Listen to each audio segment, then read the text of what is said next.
Hey, Patriots fans, if you want to see Toyota's best offers, including those not seen on TV, go to buyatoyota.com. It's Toyota's official website for deals from the official vehicle of the New England Patriots. Toyota, let's go places. Some of the content of Patriots Unfiltered may not be suitable for all audiences. Listener discretion is advised. The world's original podcast. Welcome to Patriots Unfiltered. Kids are taking over. Watch out. Am I a kid? Am I a kid? Yeah, thank you, Matisse. I appreciate that. You know, the holidays, like you're like the guy sitting at the kids' table that doesn't really belong at the kids' table. Right. But Deuce is actually really hip. I'm cool. I'm hip. What do you guys? What's the riz? It's amazing, like what you can eat when your food systems aren't poisoning you. Yes, I had McDonald's in Germany twice. Yeah. Are you? Oh, okay. Oh, so good. There's a new word amongst draft Twitter. Oh boy. Arm elasticity. You got that wrong. It's not draft Twitter. That's nerd Twitter. I don't disagree, but I think Jonathan didn't. Can't talk here at the end of the show. I'm just trying to bang out these last two emails. I feel like I've done a great job today on emails, getting through them. You've been fantastic. So please write in and tell Fred. This is Patriots Unfiltered. Presented by Toyota's official website for deals, buyatoyota.com. All right, welcome to Patriots Unfiltered, and oh my God, my voice is going. It's Mike Dussault here hosting for Fred, and I don't know what Tuesday's show did to me, but I can't talk, so you guys are going to have to carry the slack today. It's another, what do we call it? The kids' table? Deuce and the kids. Deuce and the kids. Uncle Deuce and you the lost kids. your voice Deuce from sounds yelling like at the That kids. doesn't sound creepy or weird Sounds at like you all. got a squeaky toy. In Stay your... off my lawn. He's been yelling at the Dirty Mike kids. in That's the why he voice. lost his voice. I think I just have to stay low and, do it this way. Oh. Yes. NPR Deuce. NPR voice. My sexy. The news Does time anybody is 12 actually o'clock here. still like NPR? My grandparents. Oh. No. I don't even know where it is on the dial anymore. I don't know. No. It's an app They used to now. have a good music station. But anyway, it's NPR, Tamara. It's How I Built Alex. This, pretty good. What? That podcast, How I Built This. Don't you when that happens? I was telling you guys about it yesterday. yeah, the Bill yeah. Simmons episode, which I'm sure you didn't listen to. Not yet, no. That was Alex. Maybe on the plane. Hey, it's me. You guys know Evan. You just heard from him 2 hours. I'm sure you Yeah, and I got- Alex, you figured it all out, I'm sure.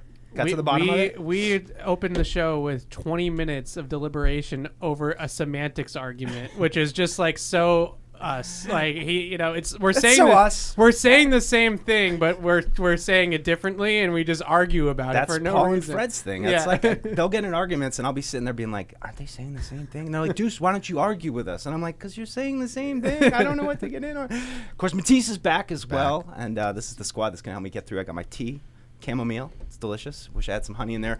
Or Bigelow. But tea. Bigelow, that's right. I think the that's official. Bob I know. Sochi. That's what I keep my voice healthy with Bigelow tea.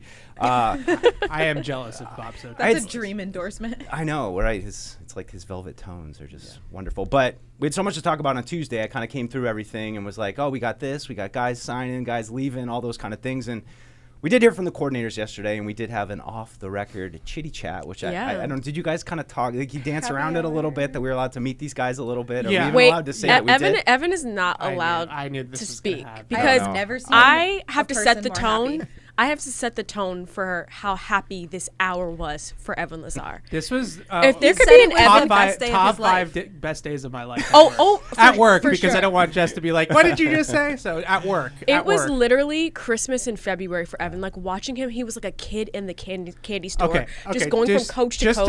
Just You to were so set happy. the stage a little bit. Okay, so I walked in to we call it a happy hour meet and greet. Well, it wasn't a happy hour. There's no It's a drink. chitty A chat. mocktail Mocktail and hour. mingle. Refreshments were served. Meet and greet. Mocktail chitty chat. And I beelined it for AVP. I was like, where's the real guy in Like, the room here? There's no restraining order. Yeah, I'm allowed to. Yeah, I beelined it for AVP. And I think I can say this because I'm not giving anything away. I beeline for AVP, and we start talking protections. And he's talking about, well, if we're in a 3x1, then we're gonna do this, we're gonna do that, and I'm just like, Hog heaven. God, it's getting hot in here. I could. And I'm just so excited. You guys laugh like it's a joke. It's No. not. Because he walked over after that conversation with AVP to Tamara, myself, and Veronica. And he just like literally was like, it was radiating. He's off blushing. Of him. He was Literally. just standing by himself. He's looking around. He's just taking it all in. It's like the with first time you met biggest- Jess. I've never seen a bigger smile on someone's face. Is there any chance we could go back to last week's show, Matt, and pull a quick clip of Evan apoplectic about the coaching staff? And then it gets like one little one-on-one with AVP, and he's like, I about it's gonna be great. I talked about it on Catch 22, my flip flop here with this, and then I went up to Ben McAdoo and I was like, "You liked Patrick Mahomes? You did. I heard that. I trust you. I heard that. Please tell me, Yoda." And then it ended. Dante Hightower is there. Who looks like he could step right in. And sure. So like I walk up to Dante Hightower and like, I mean, come on, like, 13-year-old Evan Dante Hightower, I was like loving it. Yeah. So that was that, and then 30-year-old Evan is still loving it. I know, clearly. 31-year-old Evan is still loving it. Hightower the whole time. I did not. I talked to him for like 5 right there minutes. to introduce ourselves. Okay, because I recruited him to the coaching staff. And he agrees, so that's why. Okay. Well, it was really great stuff yesterday. I mean, I would say you should get a referral bonus. I said that. I was like, "Where's my bonus?" No, like $50 in your paycheck. $50 bonus. Just a lot different, than talking to the coaches in the past. And, Tamara and Alex were there. You guys were talking to these guys as well.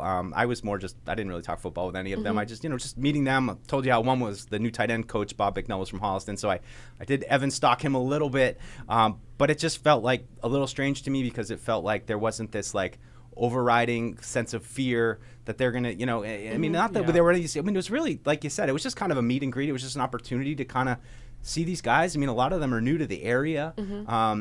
Jeremy Springer's talking about coming from California and not knowing where to get a scraper. His name those fits things. him. Yeah, like great guy. A ball of energy. So it's just a lot different. His birthday today too. Steph told me. Wow, I didn't realize that. Happy birthday. Happy birthday, James. Happy birthday to him. But, I thought it was just a really cool day and a good chance for all the media. I mean, everybody was just getting a chance to meet people. But we can talk a little bit more in depth, though, about the actual press conferences that were on the record and just finally gave us a sense a little bit of who these different coordinators are, their energy. I mean, you guys mentioned Springer off the top. I mean, afterwards I turned to Andy Hart, who was next to me. I'm like, wow, low energy guy. Like, I mean, he's such a special teams coach. He exudes Starbucks. Like, it's like this guy, he's going to come in this building and be ready to go. And just the last kind of point I would make was, you kind of get a sense of both Alex Van Pelt and Springer getting a chance, getting an opportunity for them. Like they've waited their lives to really, get these chances. And I'm sure that, they seem excited to kind of form an offense and a special teams to their liking and to their coaching styles. What's been tap dancing in my brain since we left those press conferences was the transparency. I mean, them being asked a question like DeMarcus Covington and AVP. Simple question. Are you going to be calling plays this year? And used to both be so of them, hard. Exactly. It used to be so hard. I am. And both of them said yes. The plan is for me to call the plays. And then, of course, the follow-up questions on their experience doing so, et cetera. Those are obviously fair game, and they answered those the best that they could. But that was just so refreshing, seeing that and being able to ask questions and get the answer for it. It makes you, like, I remember thinking, like, last season especially, where it's like, at what point does all this, like, dodging questions and not being clear about stuff, like, it becomes more effort to do the subterfuge than it would be just to do with DeMarcus Cousins. Yes, I do plan on playing plays. Okay. Both he and AVP, AVP went through kind of his lengthy history. Yep. I thought it was hilarious, though, when he's like, when you call plays in the World League and no one cares. You mess up, nobody cares.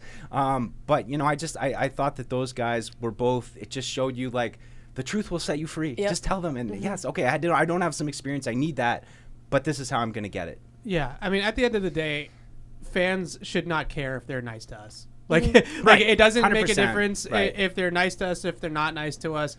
I get that. And I all the things that I said last week, they still need to prove it to me on the field. Like they still need to win football games. I mean, it's great that, I got my moments with my guys and it was fun. But that doesn't necessarily mean that it's going to translate to wins. But I think the biggest thing that I took away from it is the coaching staff is set. I don't think that the coaching staff is going to be a detriment to this team. Like, I don't think that they're going to lose games because Alex Van Pelt's their offensive coordinator. It's all on Elliott Wolf's shoulders. Like, it's all about the players now. Like, you got to go pick the right players because I think they have enough coaching chops in the room to be a well-coached football team. But are they going to have the right players and are they going to have the talent? That's what it comes down to now. Speaking of players, how do we feel about the response to the question? How do we feel about Mac Jones? Dancing around it, and I mean that's probably what they're going to have to do for the next couple months. I mean everybody's seen the various reports. I know Mike Reese has a write up today, kind of saying that some of the buildings hoping that Mac can pull a 180, and another part of the locker room is really going to have to be convinced of that. I don't think that that's anything that's all that surprising to us. I mean, I think we all probably acknowledge that Mac does have some fans in the building, but he also probably has some guys, maybe especially on the defensive side of the ball, that don't necessarily believe in him. And I mean, I thought Alex Van Pelt's answer to the question was, interesting. He talked a lot about leadership, about, guy that people are going to get behind. And I mean, unfortunately, the way things have gone for Mac the last couple of years, I think that's one of the things that we're questioning now with him is, is he still a guy that can get a 53-man roster of NFL professional football players who are tough dudes and have high expectations? Can he get those guys to get behind him and win football games? Yeah, I wouldn't look too much into him saying that everything's on the table and what I don't really know what is he supposed to say. Like, no, actually next week especially we're, before the draft, we're gonna trade Mac Jones. Like, what is he supposed to say? Right. And I thought it was setting? The question before that too about how he's seen a few players and like told them like we have a fresh start. The first person I thought of was Mac. Yeah, so he mentioned Mac and Pop Douglas were the two guys that have probably just been in the facility recently that he was able to connect with. I don't look anything into it because he really. What other answer would you like him to give in that spot? And he's not the one making the personnel decisions either. So it's not even up to him whether he's Mac just looking at what he has right now. Yeah, like Mac Jones is on the roster. He's under contract. He's a Patriot. Like, what else are you supposed to really say? That's a huge thing, Tease. That was like I thought the biggest thing. People asked him like, what kind of quarterback? And so many of his answers were like, we don't really have any of these guys yet. Like, we don't really have a team yet. We're kind of waiting to see what we have, and then we can really start to tell. That's kind of like what I said on Tuesday was that, like, this is all right. Now you're just kind of waiting. Like, you don't know what's going to happen next. You have the combine coming up, the draft, but for now, what can we do? We can't do anything but wait. So it's the void before the combine, but we will be at the combine next week. That's very exciting. Measuring we hands, love it. arm length, right? All that stupid stuff. But eating shrimp. It's really the big kickoff of the season. I think. I mean, as much as the draft starts in Mobile and the Senior Bowl and all that, it's like, the combine is really where it's at. So excited to head out there and, produce a bunch of content from there and, really just start to dive into these prospects and get kind of a look at them and, interested. I mean, we're hopeful we might be able to get to talk to Elliot Wolf while we're there. So that would be pretty cool. We're definitely he's gonna talk at the podium. So like everybody will be able to talk to him. We're hoping to get him on our show separately, but that even in itself tells you everything that you need to know about Elliot Wolf's role because the people that talk at the combine are general managers. Like it's not usually the director of scouting that's getting up at a podium and talking. So we said it on Catch 22. I did call him whatever you want, general manager, president of football operations, whatever, but this is Elliot Wolf's show. He's in charge. Yeah, and he's been, I think there's been a lot going on with like each kind of little bit of information you get. Yesterday, Mayo saying like, Elliot was in all the interviews with the coaches as well. You're starting to get a little bit more of a sense of how this is all structured, and I think that was the big thing when we first kind of had this announcement of who the coordinators were and, things were kind of getting put together and, everyone was, wondering so much about like, what's the plan? What is and it's hard. You realize yesterday they don't really have the players yet. You're getting coaches from, that was what was kind of striking to me yesterday, just being in a room with all those guys was just the variety of backgrounds and experiences that all these different coaches have from McAdoo, who's been a head coach, to Vinny from Boston College, who just graduated, or I don't even know if he has graduated. He probably did because of COVID, but was playing for the BC Eagles last year. So you have such a wide range, and but you don't have the players yet, so you don't know how it's all going to come together. And I guess we'll start to get a sense of it once we see free agency and what they start to put together. Can Elliott pick players? It's all on you. Sorry, heavy is the head that wears the crown, right? Like, it's all on him. But it begs the question of how much impact have these guys had on the last couple drafts, for better or worse. Certainly, there have been some good picks, and we should highlight the good along with the bad. And Christian Barmore trading up to get him a couple years ago, that was a great move. Coming at a time when you didn't really think that was a huge need, defensive line. Certainly Gonzalez fell to them last year, but there have been some misses lately. So I think that's what we're all kind of wondering is, and I think we kind of default position on this show is always, well, it's Bill's show. He's the guy. He's making the call. Yeah. But do we really know? And I feel like a word that was thrown around a lot yesterday, and I feel like a lot since this coaching shift has been collaborative. Oh, yeah. And I wonder, like, how collaborative was it before? Was it not collaborative at all? And so that's why it's a focus now, or I don't know. I feel like even yesterday, it's going to be a collaborative effort, collaborative decision. I think what's interesting is like in the past, you're like, oh, when you're going through the draft, this is a prototypical Patriot. Well, what is that now? Yeah. Like, what is that? Is it like Marcus Jones used to be the kind of guy, or a Julian Edelman type player? But what are we looking for now? We don't know yet. So it's a whole new approach to the draft from everybody. Yeah, I think especially offensively. I mean, defensively, I think it's going to be relatively the same type of players, but offensively, they're going to be a wide zone offense. Like that's, I think in Cleveland, talking a little bit to the coaches, they kind of transition because of injuries more so than anything to more gap schemes, more downhill runs, and what the personnel that came in for the injured players were more fit for that. But at their root, they are an outside zone, wide zone system. And I think that's what they're going to want, which is more athletic tackles, which is guys that can get out on the edge and block. That is, a little bit of a different type of player than what we are traditionally known for here. So like Onwenu, do you think that this maybe means they might move on from him? It's a fair question. I don't know how they view it completely, but I think that the general gist is that they look for tackles that are long, athletic, have range at the position, and can obviously get out and block in space because that's what that system asks you to do. Yeah. And that it's hard to say all those things and then look at Mike Onwenu and say that he's a fit. Like it just doesn't add up. Now maybe a better fit at guard, possibly, but in terms of him playing tackle in this type of system, I don't necessarily see it. What do you look for in a running back in a zone scheme? Is it the one cut and go, kind of makes the right read, puts the foot in the ground, and takes off? Yeah, that was something else we chatted about a little bit because usually you think of outside zone, it's either a guy like an Arian Foster who's like great one cut running back, or it's like a Raheem Mostert who's got the speed to turn the corner. And is Ramondre Stevenson really either one of those things? But I think what's important is a lot of those runs are getting cut back up through the middle. Like you don't really run to the sideline as much as you might think, and it's really about the pacing of the center that kind of sets the whole tone of it.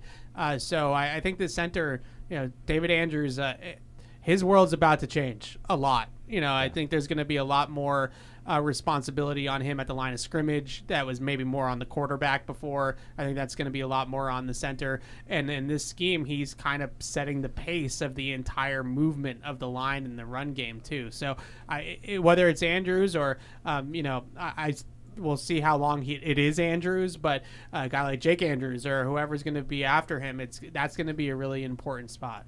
Look, I mean, Cole Strange, kind of better for him though, right? Better for him. Yeah, and I think City South has the foot speed to do it as well. He's a pretty good athlete, tested well at the combine, his draft year. So I think they have some guys, but Trent Brown, probably not. That did him in. A Mike Onwenu, maybe not. Like those. Like, are you going to pay Mike Onwenu $15-20 million a year to not exactly be a great fit in the scheme that you're running? I don't know. There's so many factors with this team right now of like the number of I'm talking to Bob Bicknell, the tight ends coach. I'm like, you got no tight ends on the roster. I know, like what's he doing? What do you do? I mean, even open trials. The outside linebackers coach, Drew Wilkins, who another really nice. Like he just kind of came up to me, but another one where I'm like, he kind of got chewed on, and that's it. Like right now, he doesn't have much to work with. So, how does it all marry together with the guys you retain, the guys you pursue in free agency, how you construct your offense, what you expect to get in the draft, how you kind of balance. I mean, we touched on Tuesday a little bit, maybe focusing a little bit more on defense. But I don't know, based on what you've heard over the last couple of days, do you have any kind of different views of the current free agents, potential external free agents, and maybe even the draft? Have your views changed at all from what you've heard over the last couple of days from the coaches? I always love listening to coaches talk about what they look for in quarterbacks, and then talking to personnel people and listening to what they look for in quarterbacks, because it's often very different. Like a personnel guy is just looking for talent, arm talent, mobility, those types of things. Like, just give me the most talented guy. Whereas like Van Pelt is out there talking about leadership and mechanics and fundamentals and toughness and like accuracy. And it's like, okay, well, how do we kind of come together? And I brought it up earlier. It's kind of like the Trey Lance, Mac Jones argument that we were having with the 49ers. It's the same thing. I think the personnel people probably were infatuated with Trey Lance's tools. Kyle Shanahan was probably fascinated by Mac Jones's pro-ready brain and all that kind of stuff. And I think a lot of coaches look at it and they just don't want to get fired. So if you give me a guy that's a project that I'm going to have to develop over 2-3 years, are you going to give me the runway to develop the guy? Or if we're not winning in 2 years, I'm just going to get canned because I couldn't figure out Drake May, like that sort of thing. So look at it, I think coaches want experience. They want leadership. They want pro ready. Like that's the things that they look for. Speaking of Drake May, I actually got a text from Mr. Paul Perillo, and he is texting me live from UNC. Wow. Chapel Hill. He's got a whole Drake May picture. Oh, wow. He's got the field. So Paul's down there. I think he's doing a little advanced scouting. He's beating the bushes, talking to the coaches. That's my slant, Paul. All right, like stay in your lane. Stay in your lane. Go talk about clock management or something. Burning your timeouts at the wrong time. And of course, we didn't officially hear from Fred, but we saw just a picture from some tropical tropics unknown. Fred. With his little Fred toes there He in the water. posted the boomerang, and I wonder if On Twitter. I wonder if he noticed on Twitter, but I wonder if he noticed like his toes are in the bottom of it for all like the slack he gets about feet and stuff. You like wiggle them, toes in the water. Toes in sand. They're having a great time, and don't worry. Hopefully they'll be back next week. We won't. No, I'm like Brady. I'm not giving this up. No. Right. Wait till Lawyer Malloy has something to say about it. But yeah, those guys will be here, kind of holding down the fort, and we'll be calling in next week. I think we're going to try to do some live feed-ins and that kind of stuff. So I'm sure they're excited to get back all into this. So we're going to plow through the show. You guys have some what you had some Blind Love, or what was your show? Love is Blind. You know what it's Blind called. Love? You know what it's called. I watched the first season. I didn't I see the rest respect that, of it. though. Whatever. Messica from season 1. I haven't watched the current season. There's a former so why are Patriots we talking cheerleader about on the that? current season. There is. There's a former Patriots. And it's kind of annoying. Really? I'm not going to lie. Does she talk a lot about the Patriots? No, but her That's why it's annoying. her fiance does. Her fiance has mentioned at least 3 times that she was a Patriots cheerleader. The one She she hasn't met been on the blindly? team in so long too. I was looking at her Instagram. It looked Yeah. like she was a Charlotte Hornet stancer too, but Yeah, that like It was aspect 09 to wasn't- 15. She's, There we go. She said Saw some Super that Bowls. she won 2 she won. They won 2 Super Bowls with her as a cheerleader. So this was a while ago. 09 to This wasn't 14, like you said? recently. Sounds like one. That's what they said on the show. Sounds like one Super Bowl. And he's mentioned it like several times. And then in the last episode, he started like, so do you know Gronk? Do you know so and so? I'm like, this dude's literally just interested in this girl because she's an NFL cheerleader. Like that's literally it. Like She got a shelf. She got God. it wasn't. What? Well, she's Camille. Camille's the most famous one though. Gronk's Yes. girlfriend. But all right. Well, check that out if you I have want. some. I have some She more must Love have is been Blind Camille's takes if Love you It. want. Love is Blind is a great show. So it's Great show. still the same format where it's just you can't meet for like the first month and you just have like a conversations. couple and then weeks. you Who is kinda- signing up yeah. for this? I They think changed the last couple episodes around. They bring old people back. They didn't do that in the first couple seasons. Yeah. Oh man. They let the drama happen. Is there a guy named Jeremy? Yes. Jeremy had a fiance when he applied for the show. I saw that on So- Twitter On TikTok. today. So Jeremy's girl is an interesting character, and I'm it's a ticking time bomb. I'm waiting for that one to end. I can't. Isn't wait. he like a sleazy cheater? So first of all, we talked about this a little bit upstairs, but his girl Real off-season talk. he said like something like, she said like, people like compare me to like a famous celebrity, like do you want to guess who it is? And like he was like guessing like random people, and she was like, no, it's Megan Fox. You don't tell a dude that's never met you or seen you that you look like Megan Fox. Nobody looks like Megan Fox. Right. Absolutely nobody. Of course, she Determined pretended not to that know was who a Megan lie. Fox was. She's like, I've been Yeah, compared to MGK's fiance. Yeah. I was She like, knew what she was that girl is a dime plus 99, and like you want to say you look like her? No, absolutely And not. then so Absolutely when not. they actually meet, and now we're a Love is Blind podcast all of a sudden. When they actually meet, you can see the smile just go away from his face, and he's just like, You're not Megan Fox. You're not Megan Fox. Like you can see it in his head that he's just like, damn. Like You're setting the bar super high for yourself. Like, That's why what would I'm you saying. Compare yourself to any celebrity at all. I have an off-topic question though. If you had to be on one reality show that you think you could win or dominate on, PU Crew, is there there isn't a football one? Evan, sorry. Does it be a competition show or just a reality show? Anything. I think I would go on Love is Blind For real. I Yeah. think I would do it. Yeah. One, dating is a Doesn't that scare you, though? nightmare. Oh my I could God. kind of see that. For I'm you, like, actually. who I'm would not gonna apply lie. for these shows? I could do it. I could do it because I'm gonna ask the right questions. Yeah. And You have a good judgment of character. You're gonna get to yes, the bottom and of I it. would call someone's BS like so fast. I would- Like it just that was great. And you'd be sought But after because you have a cool my- job and you're crap together. Oh yeah, Fair. ask me about Gronk. I will say my thing, like Jessica on this, when she reads Jimmy for Filth, like I was like, you know what, that is me in a nutshell. And I would just like to say, because y'all are always joking me, she is a Capricorn. 10 out of here we 10. go. Like she went about it So the right many way. people right now are like, "What the hell?" Hey, I will say Myself though, I was shocked when I heard Evan watch this show because he's just all football and all film. Dude, he's gotta to hear throw a that bone he to his watches girlfriend trash now. TV Oh, is wild. we watch other than sports. All we watch is trash. 90 Day And Bruins. Fiance, Love Is Love 90 Day Blind, Fiancé. all of it. Below Deck. You know, yeah, we don't watch any real TV. See, that was really shocking for me because it's like to hear you only talk about Bruins and Celtics and Patriots. he's versatile. To He's got a hear bunch of I don't different talk interests. about the Red Sox right now. No. Okay. No, they're embarrassing. not- Okay. I would love everything to be. everything but baseball. I would love to be on like a Jersey Shore type show. Oh I my could see you God. on that. I would love This it. is like the Cavs are here. the camera pan to me, I would love it. I would thrive want on to it. be on the Great British Bake Off. Ooh, that guy's scary though. They'll yell at you. I know. You put too I little could like handle salt it. in or something. I'm only String going that. on a show with money, like that I can win like a Wipeout? monetary prize. I miss when like reality TV was real. Like remember Flavor of Love? Yeah. With Flavor Flav. Sure. And that was my jam. Flavor Flav. I could I see you miss on like those days. Family Feud. Yeah, I'd be I good feel at like you'd that. be good at that. Yeah, definitely. Price is would. right. Actually, before we move on, we will. My wife sent me this clip from Jeopardy where it's going around social media right now. But the topic was football. Oh, God. And they didn't get a single one. yeah, it's starting bad. at like 200, and Alex Trebek, as an ultra, obviously Alex Trebek, but Alex RIP. Trebek was getting very, very like agitated. Like and they're like, if you don't get the 200 question, you're not getting like the $1,000 question out of the bottom. I would love if there was like I think they used to do Sports Jeopardy on like one of the there like you go. sports channels, and that would be cool. Or my cousin was actually on Stump the Schwab. I wasn't old enough to be on it yet, but that was like an old like sports trivia show on ESPN that I would probably win. I have like 3 people I went to high school with that went on Jeopardy. It's smart guys, bunch of Yeah. smart guys. So many people are so mad at us. All right, now.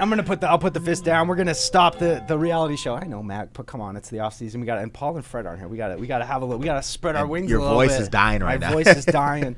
That's why we're gonna head over to the phones. But please give us a call 855-PATS-500. Shoot us an email webradio@patriots.com. And our good friend William and Phil has been waiting for a while. So hey, William, how's it going, man?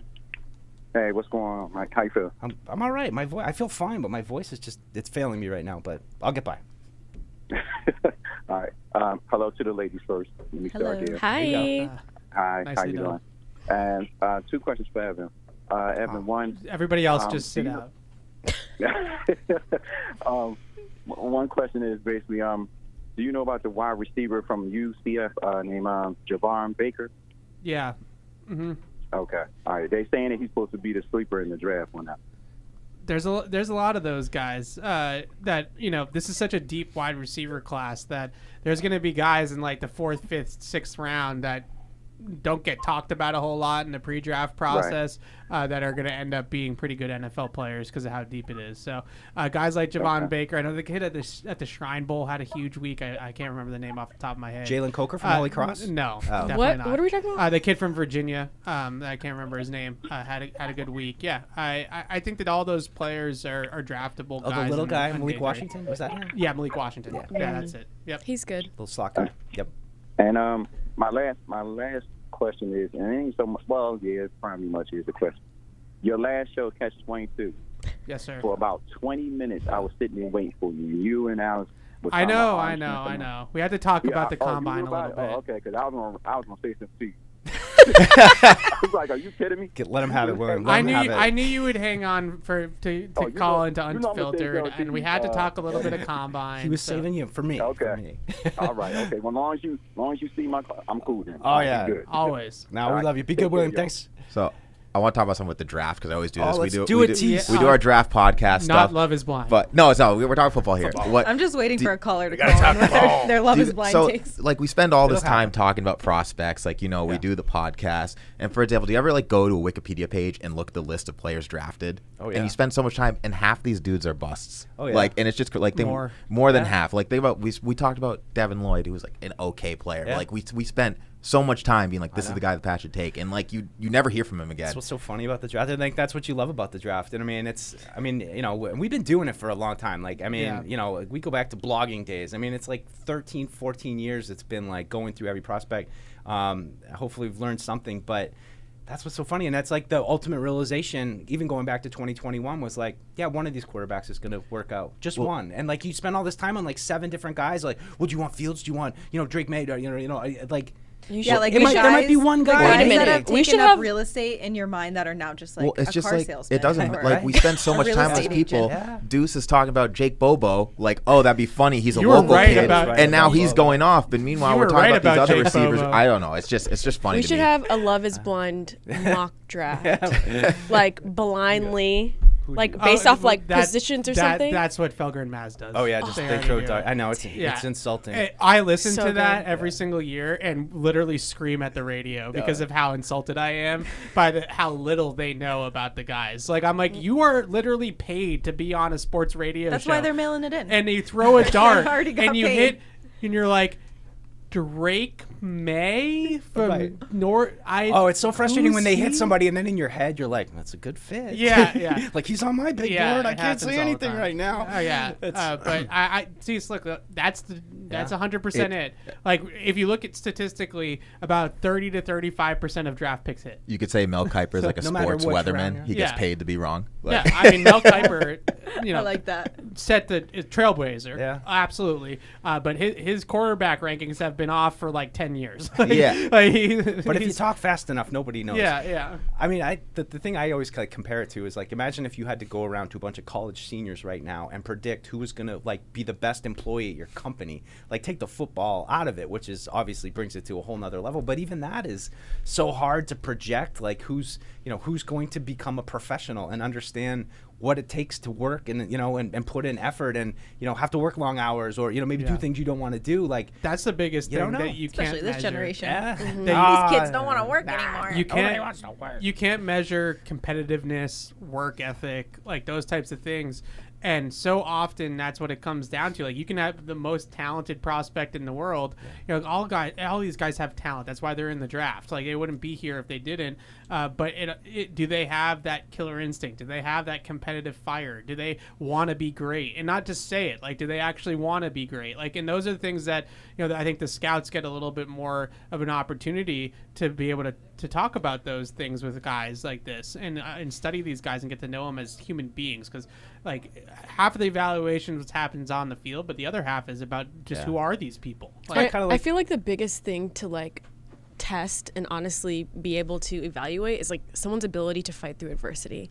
And I think up until like the past few years when Alabama has now been challenged in the SEC, like, how are you supposed to evaluate someone's ability to be able to do that when they go 12-0, 13-0? They never lose their entire career. I mean, Trevor Surrounded by, Lawrence, like a dream team too. yeah. It's like Trevor Lawrence, he's never lost as much as he has until right now at the Jags. It's like, how do you evaluate someone's ability to like bounce That back was from Mac's adversity case, and Well, for and sure. I was just Yeah. you took the words right out of my mouth. how do you Alex. evaluate that? Yeah, You I see mean, someone all is these so guys good, but I think the problem is that for a lot of these guys in the draft with NIL and the transfer portal, they all are coming from loaded offenses. Like, the only guy that really is coming from an offense that wasn't is Drake May. You look at Jaden Daniels, like, he's throwing to 2 first-round wide receivers. Like, Malik Neighbors is going to be a top 5, top 8 pick in the draft.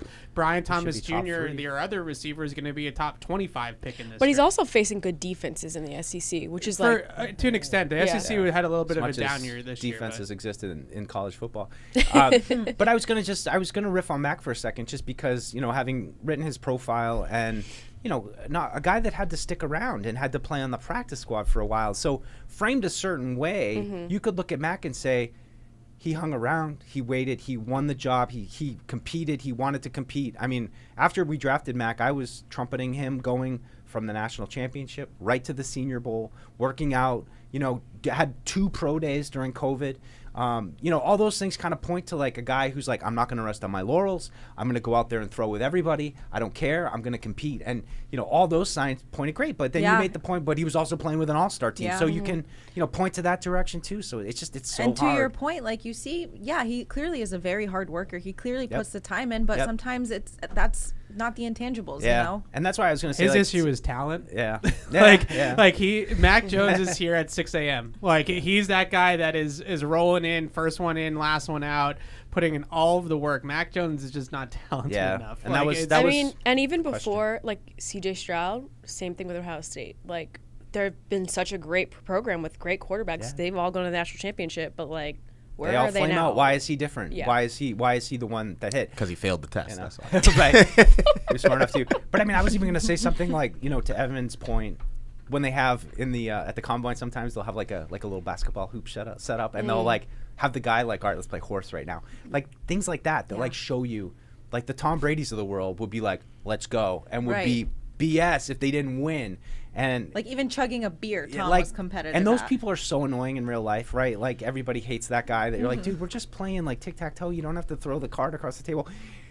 But those are the guys that succeed in the NFL, the guys that are absolutely obsessed with winning. And it stinks in real life, but that's what you need to be, those guys. And I mean, I think a lot of them have that, but like you said, Evan, and I mean, I said it last year, I think about Mac, where it was like, can you work yourself into a star? Like if you work hard enough, but you don't have that much talent, is there enough hard work? And I think that was some of the false narrative on Tom Brady, that like he wasn't that talented and that he just worked hard and had Bill Belichick and was able to kind of grow. But system quarterback, he was talented. Like he was really talented and really competitive. I think we're getting to the point though with like these modern athletes where I don't know if like a Tom Brady, not that obviously from a resume standpoint, a Tom Brady is never going to exist again. But like I don't even think Patrick Mahomes is really wired like Tom Brady is. I just think he's that good. Yeah. Like I just think that's the way it is, and like I think it's maybe more prevalent in like the NBA currently than the NFL, but I think the NFL is starting to get there where a lot of these guys, like it is not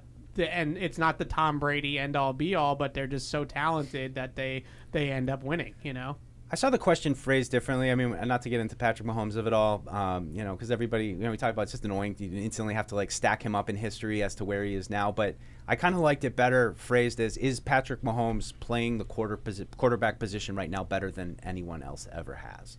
Without having to like get into like history and all that, like is that an argument to be made? And I kind of think it might be. I think he's the most talented, physically talented and gifted quarterback maybe ever. I still think that Brady probably had seasons and stretches that were equal in terms of like what he actually was putting on film. 07 was. Yeah, but I think that Mahomes' ability to move around and throw the ball out of structure and the arm talent and all that stuff. I mean, he's just better at those things than Tom Brady, but that doesn't mean he's better. It's interesting because I want to see with Mahomes, Josh Allen, and Lamar Jackson, and like Mahomes, if he wants to stop now, he can, and he'll be up there. But I want to see what they do when they reach the 33-year-old. Like, is Josh Allen going to be trucking people at 33? Yeah. Like, you know what I mean? So I want to see. I wonder if Mahomes has like his own Alex Guerrero, like. Yeah. Dealing with his not yet. And imagine if he did. Like imagine if he was eating have you seen ice cream not to like be like a body shamer, but like he's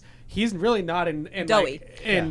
Great shape. His wife is in way better shape than he is. The picture of him with like no shirt on, I think from either parade or like at the Super Bowl, I can't remember. AFC Championship, I think. It was giving Mac Jones. It was. I was like, oh, that's not what I expected. To be fair, like Brady wasn't like like TB12 Brady until later on. When he first started, he was. I mean, you remember the combine photo? Like he was not in any great shape. That kind of happened when it did get into the longevity thing of like, how am I going to do this for as long as I want to do it for? And that's when Alex Guerrero and the TB12 method and like all that stuff. But he was so ahead of the curve on all that stuff, because I remember we would hear about Tom's diet and his regimens in general, and people were like, how are you living a life like that? Like, that's insane. But now it's like en vogue, all the biohacking he's doing. Like, it's the new cool thing.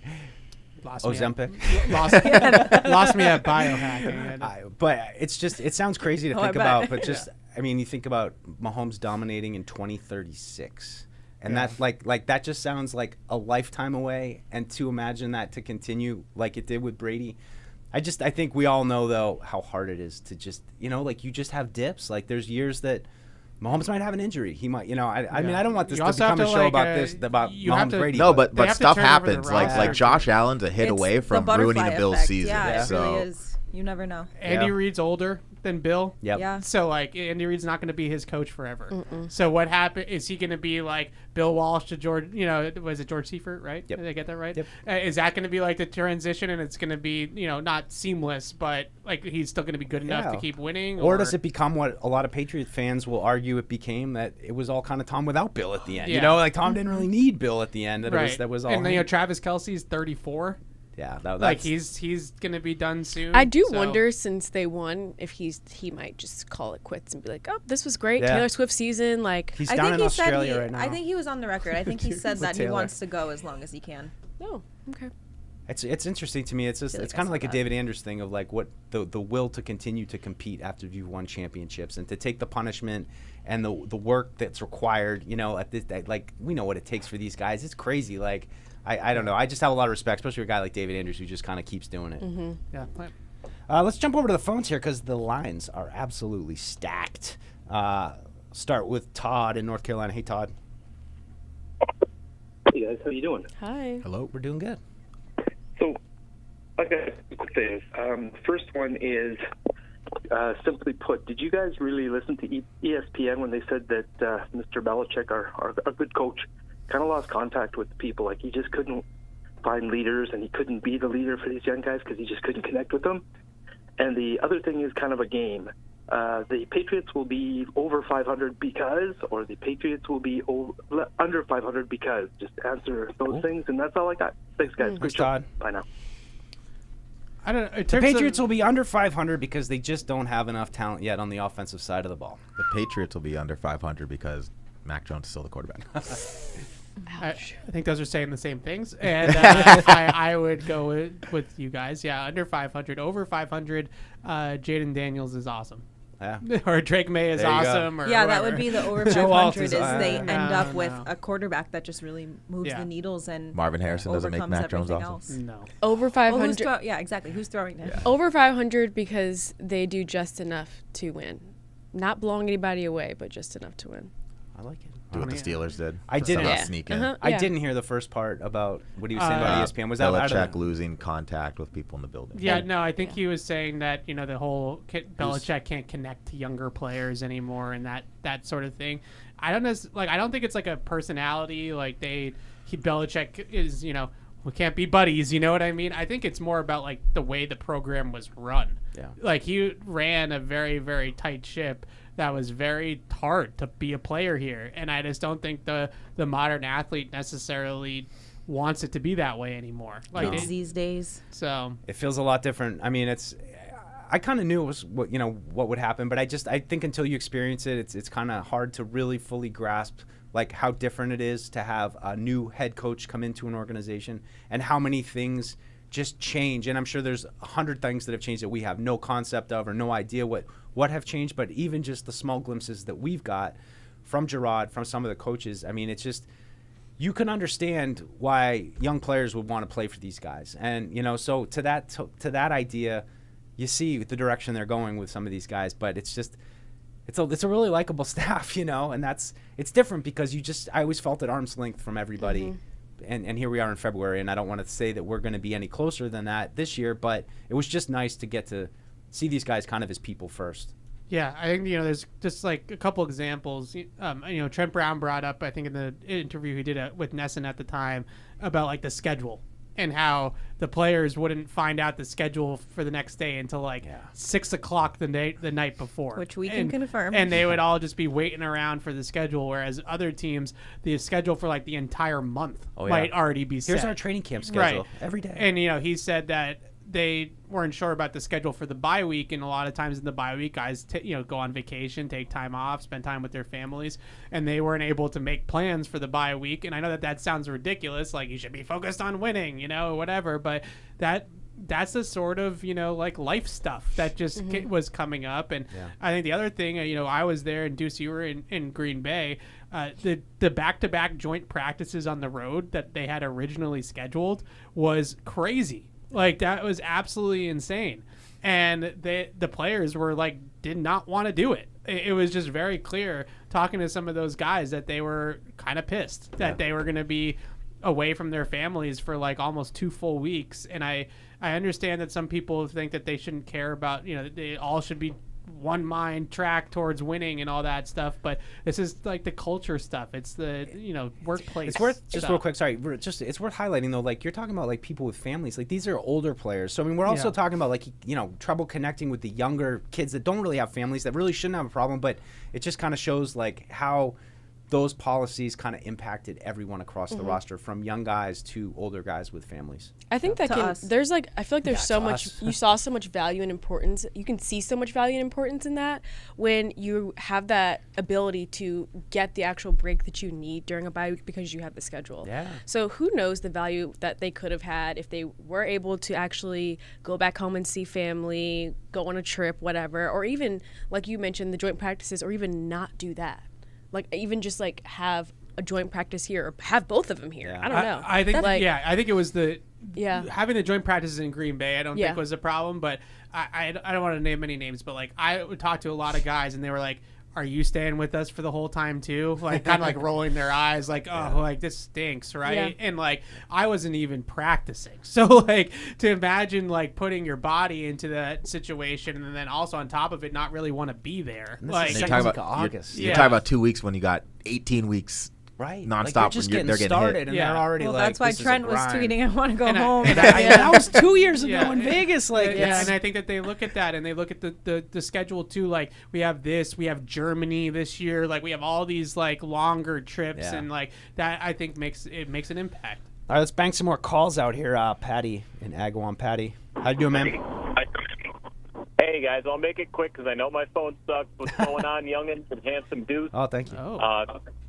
Hitting on him. Just got a quick question about Mike Onwenu, and that is, do you think they try and bring him back with the expectation of him playing right tackle? Because I'm sort of on Paul's side of the street when it comes to offensive linemen regarding if he wants to come back and play right guard. I just say, go with one of the young guys or see if he could fill the position in later on in the draft, because, I mean, he was a 6th round draft pick, and hopefully, like, I want it back, but I want it back playing a right tackle, and I just wanted to get your guys' opinion on that.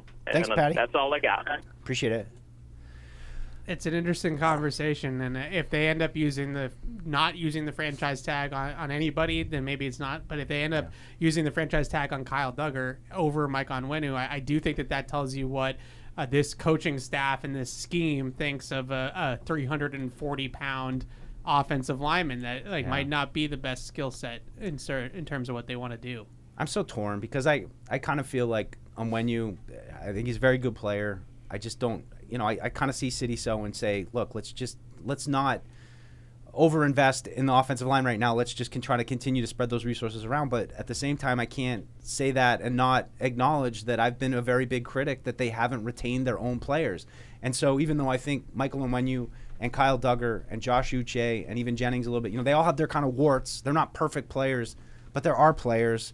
We've already put a lot of time in them. So I think that there is value to saying they're not perfect, but retain them. So you send a message to the locker room that we're going to bring our players in. If you come here, you work hard, you play hard for us, we're going to keep you in the building, and we're going to start to rebuild this leadership structure that, let's face it, took a big blow this week with Matthew Slater and Lawrence Guy departing, and even Adrian Phillips. Yeah, I think that there's something to be said there too of giving Christian Barmore an extension. Absolutely. Sending those messages. I think that you ball out, you get rewarded. Right, and it comes back to Mac Jones. That's why I just can't wrap my head around Mac Jones being here, because what does that tell the other 52 guys in the locker room? But I can't believe people look at their offensive line play over the last couple years and are like, it doesn't matter. I just, and not to pick on Paul when he's not here, but that just blows my mind that you can watch how horrible they have been on the offensive line for 2 years and then think that, we can just draft some guy in the 6th round and everything's going to be fine. We don't have to put value into that. It's mind blowing. The Lions, I think, are a good example of what an offensive line did for them. They wouldn't have gotten as far as they did without that brick wall for their quarterback. like obviously, you know, they have great receivers. I'm not going to diminish that, but I think They their came second, though. their offensive line was huge for them. Yeah. So they hit on Amon-Ra St. Brown, you know, late round pick, who's a chain mover kind of a guy, and I mean it is a model to consider, and I mean maybe something. I don't know if I would ask. Don't Elliott. they have Penei Sewell? Is that the? Yeah. Well, it's just funny because like the Bengals Super Bowl, like Jamar Chase, Joe Burrow's getting attacked. And I was like, oh, if they drafted Penei. Even the Niners just now, like the Niners, their offensive line outside of Trent Williams is kind of falling apart, and it's probably their biggest need this offseason is addressing that, and they couldn't complete passes because Brock Purdy was getting killed. Like, they're blitzing and they're not picking it up and things like that. And I don't understand how we can like watch what happened to Mac Jones, watch him deteriorate and like turn into a shell because of the pressure, and then not like sit here and say, oh, don't worry, like Jaden Daniels will be fine if we don't have any offensive linemen. It's fine. Joe Alt, you are a New England Patriot. Back to I the would love phones. that. Jimmy in Connecticut. Hey, Jimmy. Jimmy, are you there? 3, 2, 1. Smell ya. All right, smell you. Sorry, Jimmy. He's the guy that sidelined Jimmy. I'm going down to Spee in Fresno. Hey, Spee. Yo, the Patriots finish under 500 because Alex Van Pelt builds an offense too much catered to like the skills of the players rather than coming to the table with his own sort of clear scheme, strategy. It just seemed like a little weird in his press conference when he was saying, hey, I don't know what our offense is going to look like. I'm paraphrasing there, but do you guys find that a little bit kind of odd or no? I think he's full of it when he says stuff I think like it was that. like coach speak to an extent. Yeah. But also, That's if you more what I draft a mean. quarterback that's a runner, then it's I don't. you're going to tailor it that way. I don't think the options are so wide that he's like, we might take a super mobile quarterback who can't throw. We might take a pocket passer. Like, there's definitely something they like and they want, but I don't think they're sure that they can get it, so they can't really say. Not that they would say anyway. But yeah, I mean, they don't have personnel control at the end of the day, so they can't sit there and say, this is what we need. But Alex and I were talking about this on Catch 22, and one of the quotes that stood out to Alex was sort of what Spee is talking about, where Van Pelt was saying, schemes are only so good. You have to have the players and you have to be, versatile. And I'm like, no, I don't want you to say that. I want you to say to Elliott Wolf, this is my scheme. These are the players that I need. Get me these players and we'll be good. I don't want Elliott Wolf to be handing him Jaden Daniels and then Alex Van Pelt being like, I don't know what to do with this. Why didn't you ask me? Right. Like, what's the point of that? You Like, just drafted where's him. that going to get anybody? It's going to get both of them fired, frankly, is what it's going to do. Evan, do you think that in this new brave new world of collaboration with the large coaching staff, that maybe Alex Van Pelt's preferences, making them known in an assertive way, becomes a little bit more difficult because everybody's got to work together, kumbaya? I don't think there's as much collaboration as what people are leading on. I think that's a nice corporate buzzword to put out there and have everybody, sing kumbaya and make that the vision or the outward facing like vision of the team is that we're going to be collaborative. I don't think at the end of the day that it's going to be as much of that. Yeah, like they're not going to sit there and take a vote. Alex, these Evan hot takes. It's just like there's not a lot of collaboration as much as they're saying, and Alex Van Pelt actually has a clear offensive image for what's going to happen. I like it. I mean, I don't know. I don't know about Van Pelt still. Like he still needs to prove it to me. But I think the two people making the decisions in the building right now are Gerard Mayo and Elliott Wolf, and I think everybody else is kind of just falling in line below that masthead. That's kind of how it works, right? Yeah. Thanks, B. Appreciate the call. We got one more. We got Boston Cream calling in right now, and boy. Hopefully Alex's hair is looking good today because you know what happened last time. Hey, Boston Cream, how's your donut day going? What's up, guys? Feel like we got a little bit of a we're on to Cincinnati moment for Alex's hair. Look at the volume. Look at the curls. Look at the color. That's my girl right there. Thanks. I think. Amazing. Today marks 196 days until Patriots' first game. Do you guys know who was drafted 196 overall? I'll leave it at that. All right, we'll like we'll debate ever or like a specific year. Like we're just. I don't know. It's a lot of 196. Right? I dropped. I mean, him. Brady should was let him go to- 199. So that's all I know. Yeah, so that's not 196. That's the only pick I pay attention to. Yeah. All right, Cream, you're gonna have to text us or email us and let us know what the answer to that one was. Maybe Paul would have known what he meant, but I don't know. I expected higher. All right, nobody's lunch is here, so we're gonna take a little break in honor of Paul when he would eat his lunch. So I'm gonna do a quick Jose Ramirez, 196 pick from the Bucks. Oh, there we go. I don't know if that's right. Well, did you guys know Bridgestone, the official tire of the New England Patriots, is proud to partner with Sullivan Tire, New England's headquarters for quality Bridgestone tires. Visit sullivantire.com to find a location near you. Isn't it time to get exactly what you want? Welcome to Red Hot Deal Days from Verizon, where you get your pick of our best deals. Like My Plan, where you can pick the perks you want and save on every one. For limited time, bring your own phones to a Verizon store and you can get My Plan for our best price ever. Get exactly what you want on your phone plan and only pay for what you need. Bring your phones to your Verizon store today and get My Plan. These deals won't last. It's your Verizon. As I think back over the past few seasons, I wanted to thank my most trusted game day teammate, Tostitos. As I recall the last-minute grocery runs and late-night dishwashing, the salty defeats and spicy victories, I realized it was all thanks to my teammate, Tostitos. It was always you, Tostitos. Team up with Tostitos, the official chip and dip of the New England Patriots.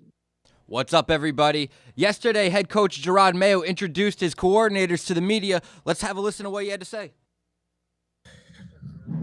I feel like I haven't seen you guys in a while. I think it was in January.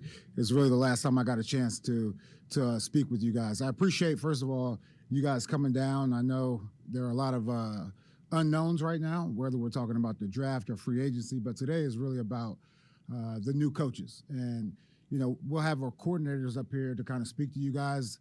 And I don't know if Stacey told you guys, but afterwards, the rest of our new coaches, I think we have 17 new coaches, they will come down and hopefully we get a chance to really vibe and connect.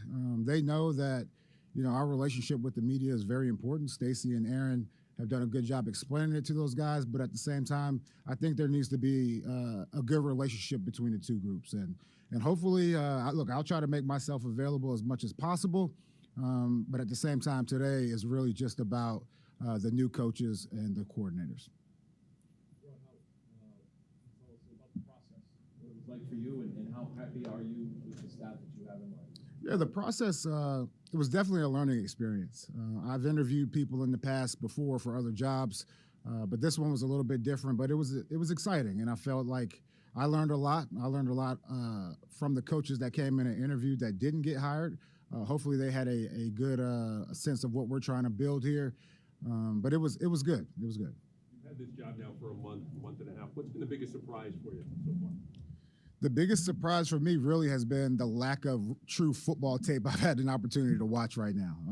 As a head coach, it's kind of a little bit different. Right now, we're trying to continue to, you know, nail down the rest of the staff and also get into some of the things we want to do in the near future. You mentioned learning new things from the coaches you didn't hire. What were a couple of those things? I mean, I don't want to get into X's and O's, honestly, not today. But it was mainly about X's and O's and how those guys, their leadership philosophies and things like that. It wasn't anything like groundbreaking, but at the same time, there were little nuggets that I took away. Regarding surprises, trusting you a little bit more, how important was it to have someone with head coaching experience? Oh, it was very important. It was very important for me to have someone that I can bounce questions off of that's actually sat in that seat. It's been great, and honestly, I have relationships with coaches around the league as well that have offered to help. You know, they're not in the AFC, so that's a good thing. Gerard, you interviewed several candidates for offensive coordinator. What did you like about Van Pelt and I guess Ben McAdoo as well? Yeah, you know, AVP. I'm not exactly sure, and I don't want to get into what happened at Cleveland, but all the people that I talked to. They speak very highly of AVP. Obviously, he understands the X's and O's of the game, but also developing talent. And really, he is a relationship guy, which I fundamentally believe is very important. Before you really get into X's and O's with the guys on the field, they got to know that you care about them. And one thing about AVP, which you guys will see here shortly, he is a people person, but also with an extensive knowledge of football. Tried to go off of that offensive coordinator search, at least from afar, seemed wide-ranging. a number of different people interviewed. Why was it important to cast such a wide net for that job? Yeah, this is my first time doing it. So you want to make sure that you have a bar set and then work off of that bar. I feel very good about where our staff is. Once again, look, there will be one-offs here and there, but it was very important just to talk to as many people as we could so we can get a good feel for who we wanted to hire. Obviously, you come from the defensive side and you've schemed against, all the best modern offenses. Did you go into this thinking like, oh, I went against this offense, I'd like to hire somebody from that tree, or how did it work for you? A little bit. Realistically, I'm not going to talk too much about football, but realistically on early downs, you're only going to get so many schemes. It's really the third down stuff that you really see coaches start to shine. It was important. Anytime we played Cleveland or teams that it was at the top of my mind when we played teams like that, you always wonder, like, what are they thinking? And also, what are they thinking about us defensively? And so I feel like we've cast, the net that we've casted. I will definitely learn a lot from these guys as well as we prepare for the opponents going forward. What it was like bringing Donkor back? Look, Hightower, he was my little brother when he got here. One of the smartest players that I've been around. And we've been talking about this for a while, I'll be honest with you. We've been talking about it for a while. Hightower has always really wanted to coach. He was a coach on the field. Obviously, he took the torch and kind of ran with it as far as the championships and the leadership skills that he has. It was very important, but it wasn't like yesterday, hey, man, you want to be my linebacker coach. This was a extensive search or process. What kind of advice do you have for him who is kind of entering coaching a similar situation? Yeah, just to be a sponge, the same way he was when he came in as a player. Just try to learn from as many people as possible. When I got here, I could talk about my journey. You have a guy like DeMarcus Covington who really started off on offense, moved over to defense quality control. Then all of a sudden he's coaching the linebackers without the linebacker tag. Then he's going to the front. But he had an extensive knowledge of different position groups. And also, I would say he really helped me with the behind-the-scenes stuff, right? The drawing of the cards and, setting up practice and things like that. Steve helped me as well. I spent a lot of time with DC and confident in what he's taught me. So for Hightower, he should do the same thing. You mentioned the number of new coaches coupled with the ones that are coming back. It seems like a fairly large staff. What led you to think that this number is the best number? Yeah, one thing we wanted to make sure of is that we weren't duplicating roles. And so for us, we were thinking about what value does this role bring to the team? Now, historically, we've always had small staffs. And, it's hard to get things done that way in today's NFL. We weren't really thinking about the size. We were just thinking about how can we make this staff as good as it can be. Now, look, honestly, after talking to a lot of coaches, your first year coaching, like you hope you put together the best staff, but realistically, it's a process. How much did you rely on Elliot Wolf, Gerard? How much did you rely on Elliot Wolf to help you fill out the staff? Yeah, Elliot, he's been great. He was in all the interviews. He definitely has a lot of contacts and resources outside of the building. When from my perspective, all of my football has really been here. So it was very important for me to bring in, the AVP, the McAdoo's, Elliot. Elliot grew up in the scouting world. He's been at multiple places. It was very important to get their point of view as well. Do you anticipate making any more additions to the coaching staff at this point? I would say it's still a process. We're still working through it. There are some roles that we're thinking about, but at the same time, we're pretty set. We're pretty set. AVP as your offensive coordinator, what are you expecting out of your offense on the field? Yeah, I'm expecting, first and foremost, a tough team. And I think after that, it really gets into smart players. But you don't have to be a genius, but you have to be smart enough and really explosive players and guys that really play for one another. We want to check our egos. Oh, hold on. This is, even from a coaching staff, I say it's an ego-free zone. And once we get the coaches on that same page, you hope that the players will follow suit and go out there and play for one another. A month ago, hold on, I gotta go. Wait, hold on. Here we go. A month ago, this day wasn't here, and now all of a sudden it is. So, how are you feeling about that? That you're a month later now, and you're almost got your final coaching staff, and you're ready to move on. Yeah, it feels great. It feels great, and And like I said, I'm very happy with the coaching staff that we have. After this, you'll get a chance to meet the coordinators, obviously, but also our position coaches will play a major part in this team's success. Are you able to say whether Troy Brown is still on the staff, and if so, in what role? Yeah, Troy Brown is still on the staff, and once again, I would say the staff is still pretty fluid, but he is on the staff. What's your relationship like with Elliot prior to you ascending to the chair? Yeah, so once Elliot got here, we hit it off the first time we really met. He's one of those guys. He's an ego-free guy. He just wants to win football games, and that's what I live by as well. And he's been a great partner in this. Similar vision here? Absolutely. From a team-wide perspective, all the way down to the individual players, our philosophy matches. We want to put good football players out there that are fast and smart and really play for one another. He sees it the same way. What role is Robin Glazer? What duties is she performing for you? She was in on at least some of the interviews, but. Yeah, honestly, like at this point in time, I just kind of want to focus on the coaches. Look, we'll have other opportunities to really talk about some of the things and some of the roles as it starts to really set into place. But right now, I'm focused on the coordinators, and I think we should focus on the coordinators and the assistant coaches. When someone accidentally threw away the school play costumes, Oh no. replacements were shipped with FedEx. And with picture proof of delivery, everyone could focus on the perfect opening night. FedEx, where now meets next. For residential delivery only. And now, great moments in history. So I love college football. He has no interest in it until February, but it's so much. This weekend especially is going to be great. Alabama, Tennessee, there's probably at least one future Patriot playing in that game. So that would probably be it. Okay. Because he's patting himself on the back so much, I'm going to just say this. The reason why I don't get into college football in the fall is because I have what's called a girlfriend. And 6 days a week, I have Shots fired. Football. Shots and fired. on Saturday, I spend it with Jess. So there you go. Wow. I'm going to truly enjoy my Saturday this week, and I thought you said we weren't doing personal. That's another great moment from Ooh, a little catch-22 crime there, player-on-player crime. Do you know Patriots Unfiltered is brought to you by the Massachusetts Office of Travel and Tourism? Great memories are made in Massachusetts no matter how you choose to make them, indoors or outdoors, scenic views or city vibes, solo or family style. Whatever moves you, whatever the season, plan your perfect Massachusetts getaway at visitma.com. All right, we're back for the last hour here on our Thursday show, and don't worry for all the people that are emailing me saying I got to read emails. Don't worry. I did an amazing job on the emails on Tuesday, and I plan on doing an amazing job. Deuce is playing hurt, by the way. I know. I can't even talk, and it's annoying. Really patting on himself on the back about the emails, too.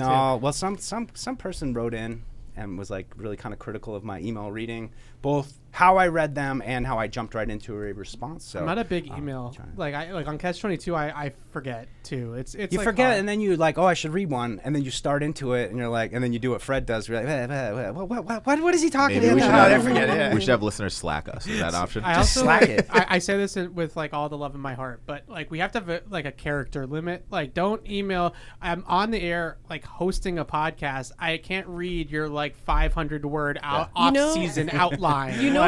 First sign this guy. Yeah, then like This is like another version of like mailbag in a sense that like speaking to, we're gonna have a little mini content meeting here. We could answer some of these like off air, Let's never just know. be more efficient. They could be with their they could be questions. like mailbag questions. Yeah, I think we've floated that out there before as maybe supplementing leftover them. ones. Yeah, They're good ones. Yeah.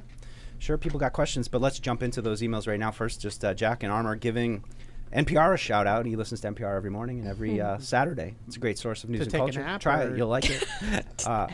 Used to have good music out in LA on the NPR station. I forget what it was called, but it was in the morning. It's always like 88.9 or something, but they're really good music What's show like the out big there. station out there? I forget. K-Rock? Yeah, maybe.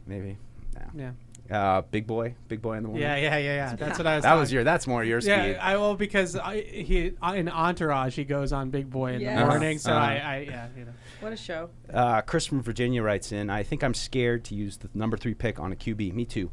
It's because I had Fields and Mack number 2 and 3 in 21, and I was happy with either. And now my feeling is I'd be happy with May or Penix. My question is, would you rather take May or a lower tier wide receiver OT in the second, or Penix in the second and a higher tier wide receiver OT at 3. The one move in free agency I'd like to see them make is re-sign Gilmore. I think he has something left in the tank. Would be a great mentor to Gonzo, and I feel like that would be beneficial. I'm with you, Chris. I like that. That idea of using Gilmore as the third corner, bringing him back. Rotating with Jonathan Jones. I think that I'd be all for that. Sign me up. But what do you guys think about I mean, it's what we're kicking around in our heads right now. How do you balance the needs? I feel like if you were gonna try to get someone like Penix in, what do you say, second round? Yeah.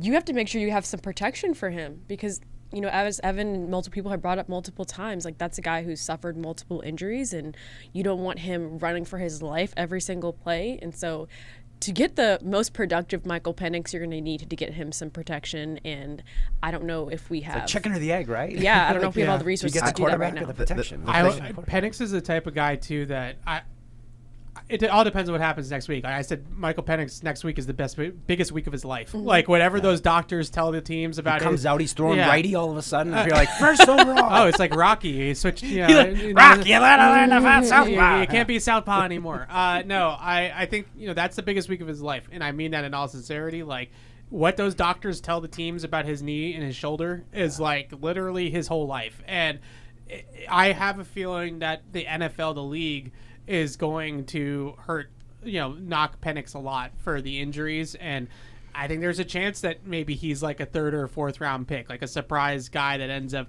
falling pretty significantly because the league, it's such a big risk for a front office to take a high draft pick on a player that has 4 season-ending injuries on his resume.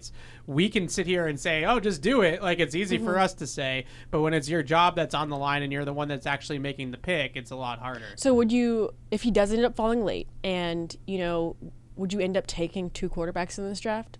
Like if he was still there, like late, like 5th round, like, and you already got your person, and you're like, I mean, do like I take another Kirk one? Cousins RG3 style. I mean, I've floated around the idea of taking 2 quarterbacks in this draft. I mean, I don't think it will be able to be Penix, but like, a guy like Joe Milton, or the opposite direction, a guy like Michael Pratt, like whether it's like the safe pick or it's like the high ceiling pick.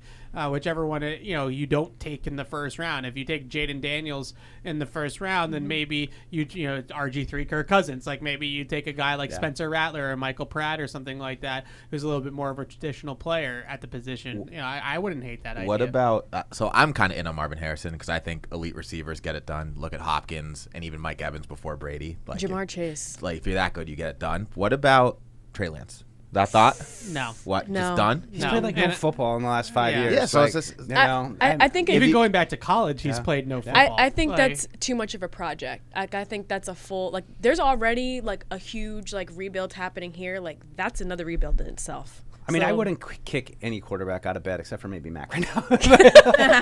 I don't know. I just feel like if you potentially whiff, I think Marvin Harrison's a sure I'm thing, with you in that sense of like he's the generational talent, whatever, like go with the sure thing, but I don't know if I would then draft or bring in a guy like that. I would try to bring in like a proven vet to be the bridge. No, I agree, but it's just one of those things like when have we ever had a receiver like that? You just get it, and then if we stink, okay, we have a top pick. I think next year. just my question would be, and that's maybe a question for Elliot Wolf, would just be like, how do you stack your board? Do you not put wide receivers at 3rd on the board because you just can't? That doesn't work that way. You can't take a receiver that high. Is he not the number 3 guy on your board? Is there?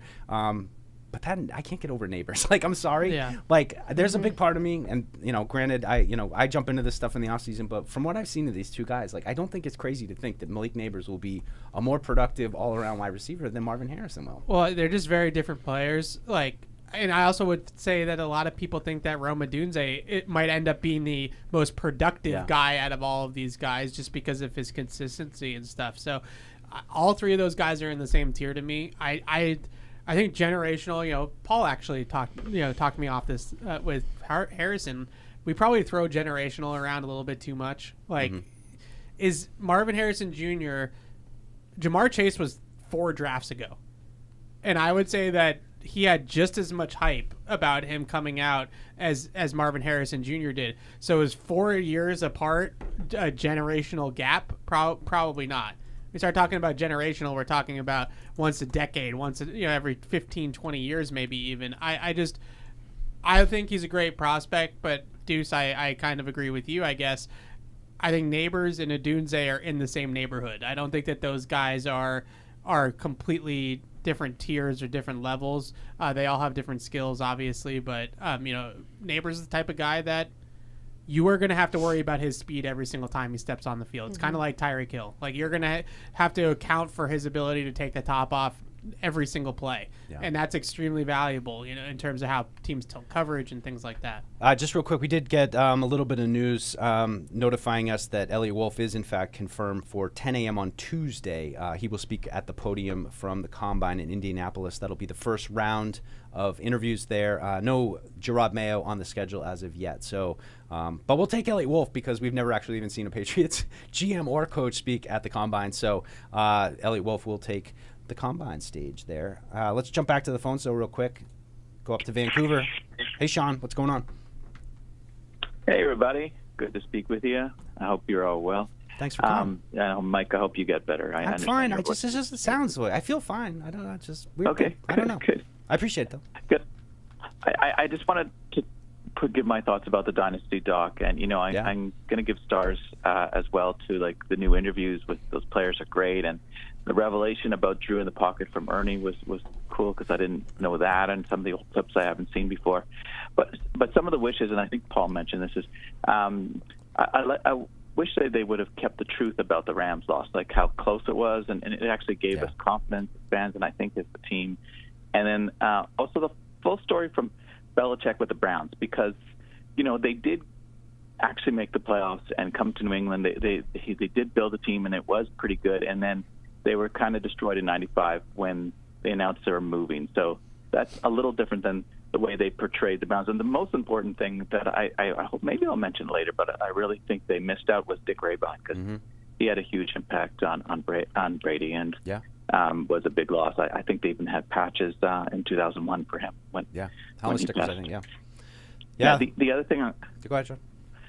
I want to talk about was I'm really happy that Patriots have filled their coaching positions with a big staff that have specific roles, because in terms of the philosophy of do your job, the whole thing is like focus, don't freelance, like do what you're supposed to do. And when it comes to coaches, if you have a small staff, you're forced to multitask, and that means losing focus. And I think that might pass down to the players in that sense as well. So it's good that everyone is going to be able to focus on what they need to do, and hopefully get things straight, and we'll have a better, clear season. Yeah. All right, that's all. Thanks, Sean. Appreciate it. They will never tell the story of the Cleveland Browns and Bill Belichick the right way. Yeah. Like they'll never do it. Every single time they tell the story about Bill and the Browns, it's how awful it was and how much of an a-hole he was and how it all blew up. And Sean's right. Did they win Super Bowls? No, but they had a little bit of success, and they just didn't really have a quarterback because they sort of talked about that, I guess. But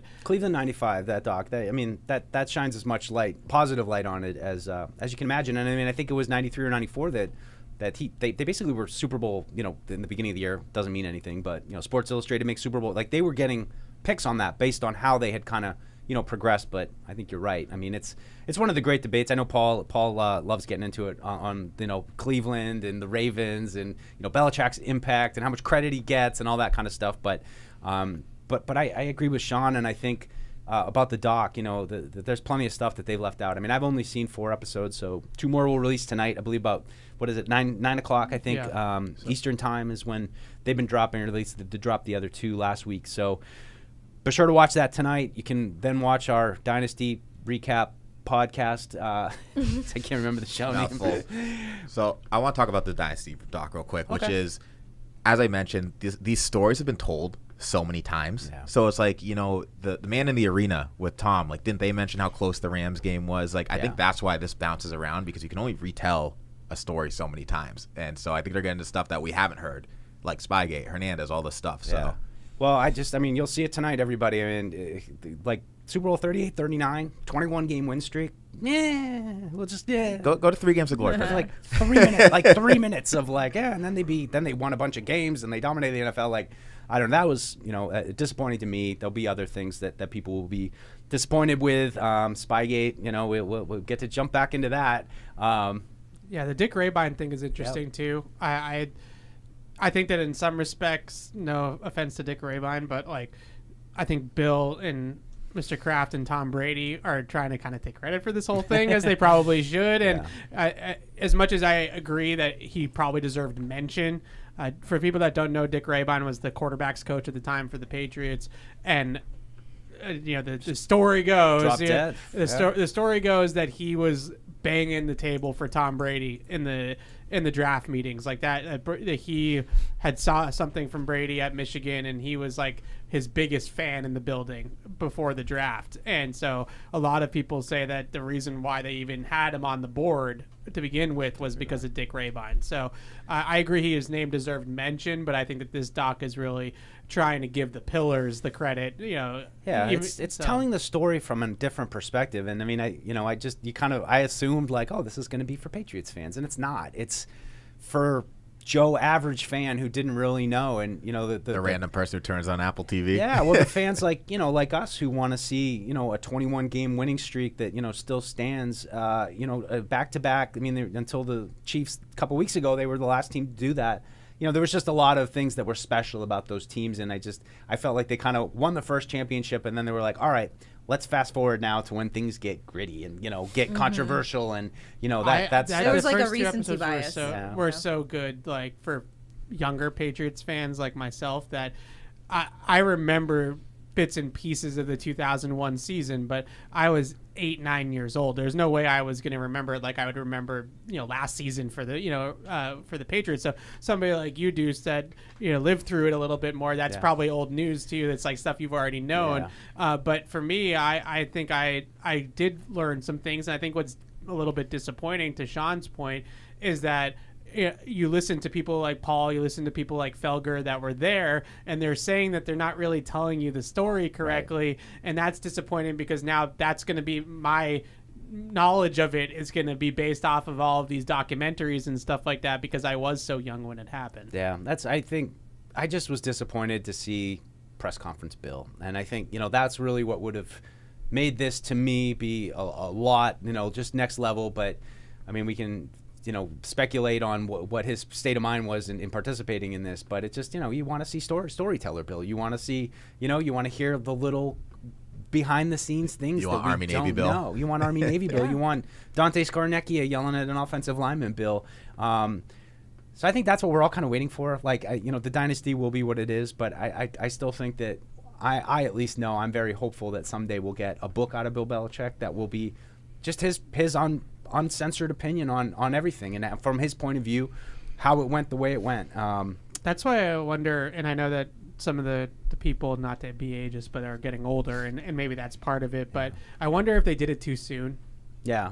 Maybe if we did this 2 or 3 years from now, when all of this kind of with Bill cools down. They taped it when he was still the head coach of the Patriots at the time, but it was clearly going the other direction, and he didn't want to play ball. Like he didn't want to be a part of it, I don't think. And so maybe 3 years from now or whatever, he would have been able to look at it a little bit differently. Got an email here from Dan in VA and Michigan. Got a little comment on like our seating arrangement. I like it. Great to see the Young Guns team back again. I wonder if either Tamara or Evan should be sitting in Paul's chair. However, as Matisse is just too nice. It's throwing things off, not having so much snark coming from that direction. Tamara and Evan might be the new Andy versus Paul with their interactions, although at times it also remembers Andy sticking it to Eric. Well, to be fair, I usually sit in that seat the other times I'm on Unfiltered, so I don't know.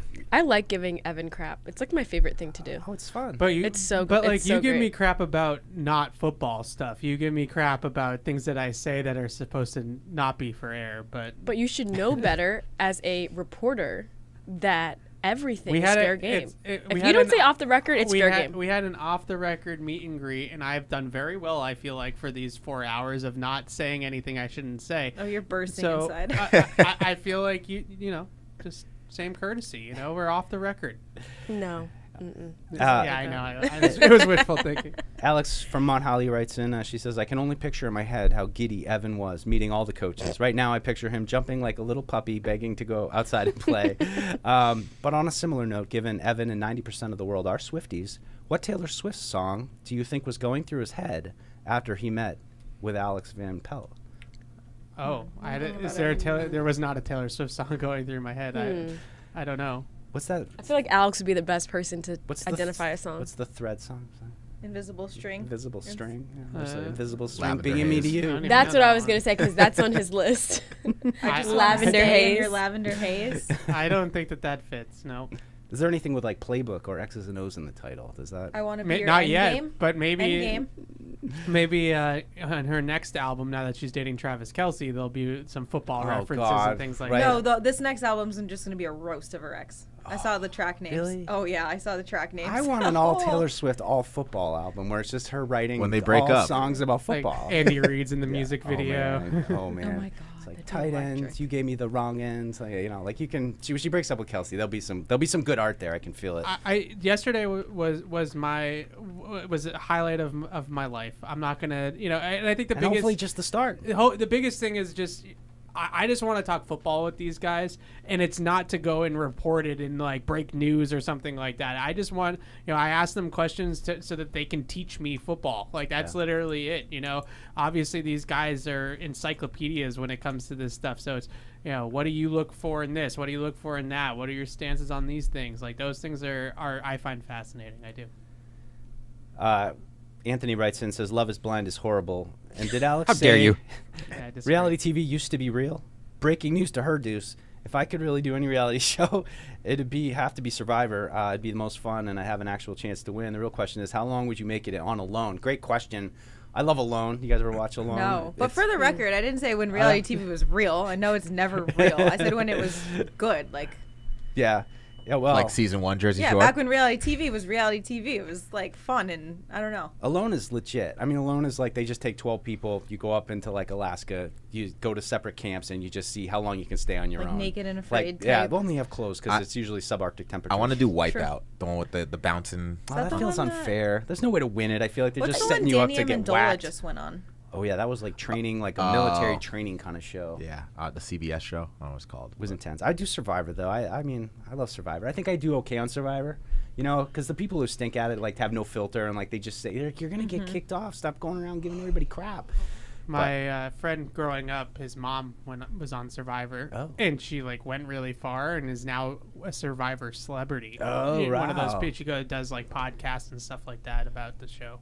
How many? You know anybody who's like obsessed with Survivor and they've seen like every season and like they know every single contestant? I've watched seasons, but like there are certain people that just love that show and they're like, you remember from this guy from like Cohen from season 7? Like one of my best friends and her mom used to watch it all the time. They loved it. I loved it. I watched the first one. Shout out to the Dohertys.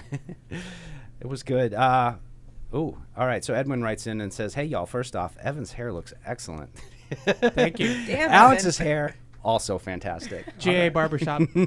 Oh, there he goes. He just got nice a freebie. plug. John Arago Salon. Is there any word or plans to maybe change up the uniforms a bit now or even change them altogether with this whole new revamp of the team? Really don't love these current ones and just want maybe a few more than just a couple combinations for game day. Preach. How long do we have to wait? I think another. Is it one more year? I don't know. I think it's in the works. I think because they have I think it's one more year. I don't know.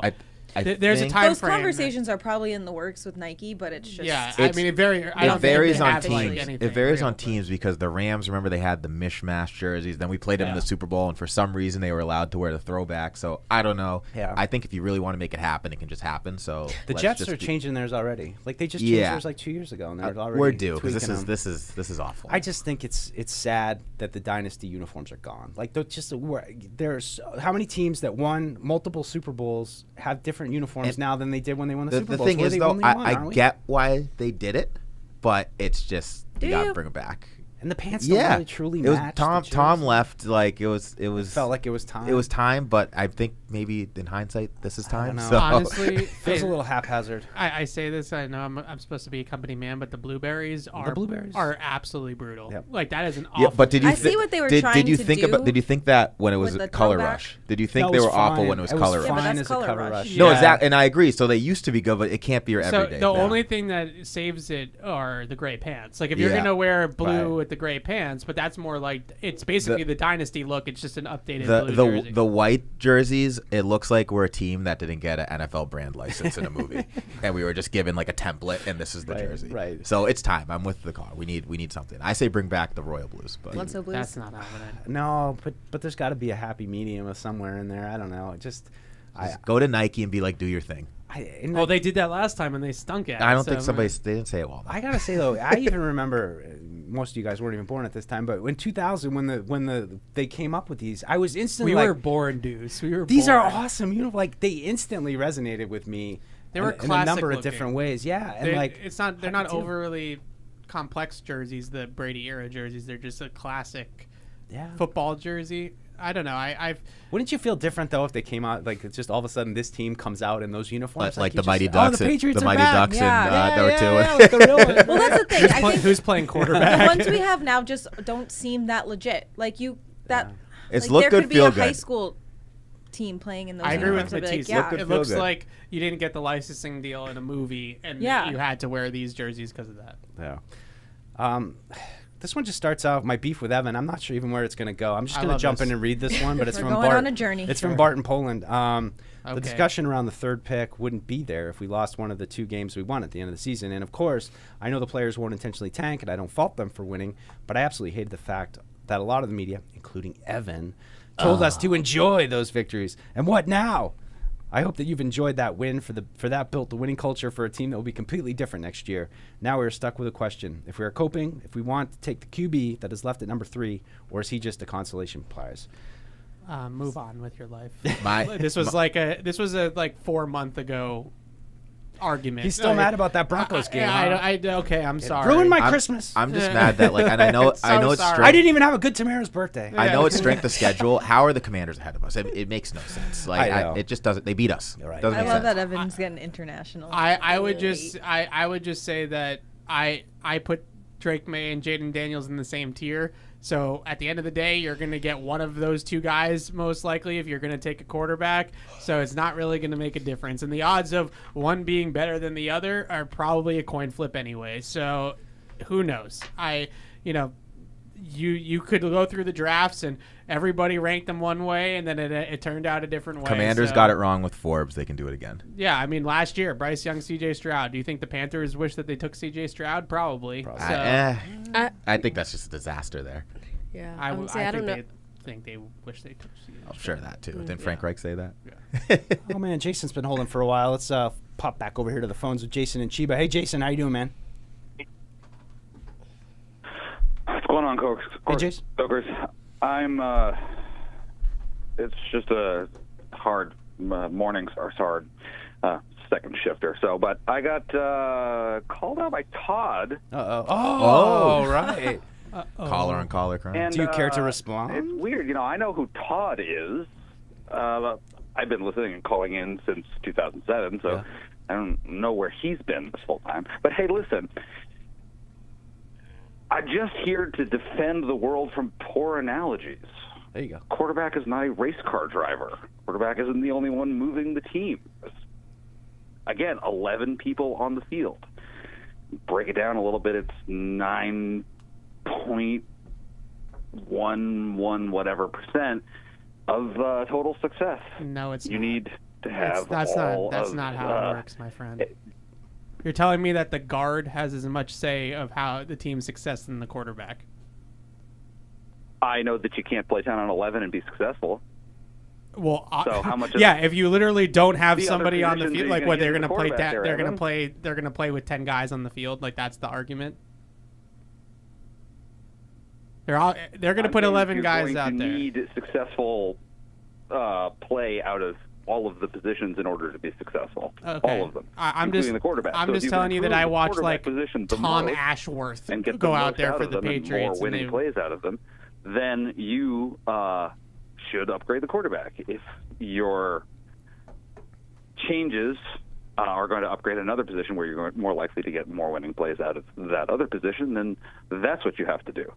I mean, I agree that we should be focused on a quarterback because we don't really have one, but I have seen over and over and over again, and I was kind of hoping Paul would be around to yell at me, because obviously he doesn't feel this way as the former quarterback, just sort of defending himself.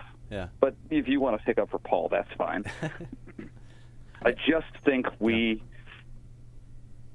overvalue the quarterback in general, as though that's the only thing that makes an offense go. Yeah. And it's obviously not the only on the thing. Field are just being completely ignored. It's not obviously not the only Thanks, Jason. thing, but Appreciate to you say calling that back in. every single position is equal to the impact of winning and losing is crazy. I mean, it just, I that's the only pushback is just that if you think that, you know, the guard and the running back and all these positions have as much of a say in who the outcome of the game as the quarterback, it's not dividing 100% by 11. It's just not. Like, that's just a reality. And I feel like if looking especially at like the Super Bowl, and to everyone's point, it's like Brock Purdy, he played well. Like, he didn't do anything to make his team lose, but he also didn't do anything outstanding to make his team win. And that's when like a really great quarterback in that situation where their defense was playing lights out, if they would have had a Mahomes on their side, they probably could have won the game.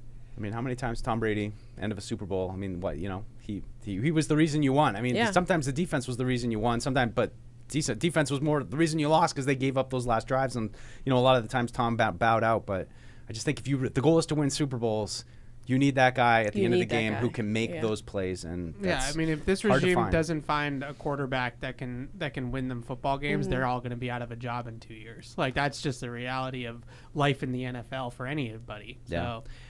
Jack writes in free agency splash signing subject line. I hope so. With how much uncertainty there seems to be for the future and players we have here, big free agency signing where we actually spend money on talent. Seems like it would make us fans feel some sort of excitement and like things are going to change for the better around here. Do you guys think we'll make a move like that? Or are we going to be going the route of being sold on the Green Gillette Lighthouse experience insteid of talented players? Or not the Red That Sox. was unnecessary. That was a Red Sox shot, I think. Well, either way. I hope so. I mean, we talked about it on Tuesday that there's a real chance to make a splash on defense, and I know that they need it on offense, and that could happen too. But I think given how the market is, then, you know, they could kind of get an edge guy, or, you know, they could get an impact defensive player without having to really upset the apple cart. You know, but I think we're all on the same page with like trying to get Barmore locked up, and, you know, maybe Duggar gets locked up, and then all right, we're starting to build a core here for this team to, you know, really to build around and on, and that's frankly what they haven't had. You know? Yeah, there's no excuse not to spend in free agency. I mean, they have the cap space. I mean, you gotta spend a minimum anyway, right? You gotta spend money. I hope you don't have to spend money just to spend money, though, and I think that's where we're coming from with the defensive signings. If the best players on the board are all defensive players, then don't go overpay a receiver just because he's a receiver. You know, go where the talent goes and sign those types of players. I think, you know, there's a million fits on the defensive side of the ball. I think there's a lot less guys that are intriguing on the offensive side of the ball, and that stinks to an extent because his offense is the area that they need the most. But I don't just go chasing talent, you know, do positions. You know, you got to chase the talent. This email's a little bit feeds into that from the other Jack in Abba. If I'm not mistaken, the Pats have 2 running backs under contract for next year. That's correct. Ramondre Stevenson coming off an injury, and JaMychal Hasty. Who would you like them to add in free Kevin agency? Harris under contract? That's okay. Sorry. I think so. I mean, he should be. He's probably one of those like RFAs or something. You know, they have to like tender him maybe. I don't know. He's been up and down from the practice squad. That usually kind of complicates things. Any of the big name guys, I like Josh Jacobs because he's only 26. But realistically, that probably isn't a position worthy of high-end talent. I mean, could this be the year to make a case to sign a veteran running back? And I know we're all kind of like, I mean, at least Paul and I are, you know, just you draft him, you use him for 4 years, and you flop him over, and you draft someone new at the running back position. But I mean, you know, not a lot of like high-end talent in the draft class. At least I was looking at those guys today, but there are a lot of like good, tough, you know, running backs that seem like they could come in and be part of a platoon. But I mean, there's like I kind of just want to keep Zeke. It's like some superstars on the list, you know, that are like. I mean, Josh Jacobs is 26. I'd love to keep Zeke. That's what Evan said the other day. Like, some of these guys are just gonna be around and then they're just gonna have a reality check, which is what happened with Saquon and Josh Jacobs this year. So there's a chance you could maybe upgrade Zeke. Yeah, I don't know if I would call Saquon upgrade for Zeke just because of his injury issues. Like, how much is he actually going to be available? The name is great, and I think first got into the league, Saquon is great, but is Saquon still able to do that every single game this year. Well, that was the question around Zeke too when he came here. It was like he came looks here great. to build himself back up and then get paid. So Yeah. just At his point, does he want to pursue get paid or win a ring? So. Well, I mean, I wonder too Yeah. how if he would have been more effective down the stretch if you had had a viable platoon for him and not Yeah. all kind of on him. You know, it doesn't seem like those days are still around for Yeah. him. But For what it's worth, the advanced metrics are not friendly to Zeke Yeah. last year. I mean, he's one of the probably the least efficient running backs in terms of like breaking tackles and things like that. I just look at this running back free agent class and I wonder if the position is going to get so undervalued by the league that all of a sudden you can get Derrick Henry for $6 million, and Right. it's like, well, why wouldn't you at that point? Right. I mean, I would more steer towards let's get Lightning to Ramondre's Thunder, so like a Tony Pollard or Yeah, Austin Eckler, but like whoever it ends up being. I also just think that you can only take so many needs to the draft. You can't wait for the draft for everything. So if you can fill some of these holes in free agency, and I look at running back and tight end as two positions that you might be able to get some quality players in this free agent class at, when we do our mock drafts, the fact that you have to take a tight end and a running back at some point is kind of bogs you down a little bit. You're like, oh crap! Like I guess I'll take this 5th round tight end. Right, exactly. It's like I have to throw in a tight end at random time in this draft right now, or draft a Jatavian Sanders in the 2nd round, and it's like, is that really the best thing for the team? So I wouldn't be totally opposed to signing a running back. Obviously, I'm not paying any running back significant money guaranteed. But in if the multiple market, years. like you said, if the market kind of dictates, your supply and demand, and nobody If wants you these can- guys anymore, yeah, and they're I like, mean, we'll just draft somebody. If you can and- get one of those big names that we just mentioned on a discount, I think I would probably do it. A little love for Tamara here from Alex in Raleigh.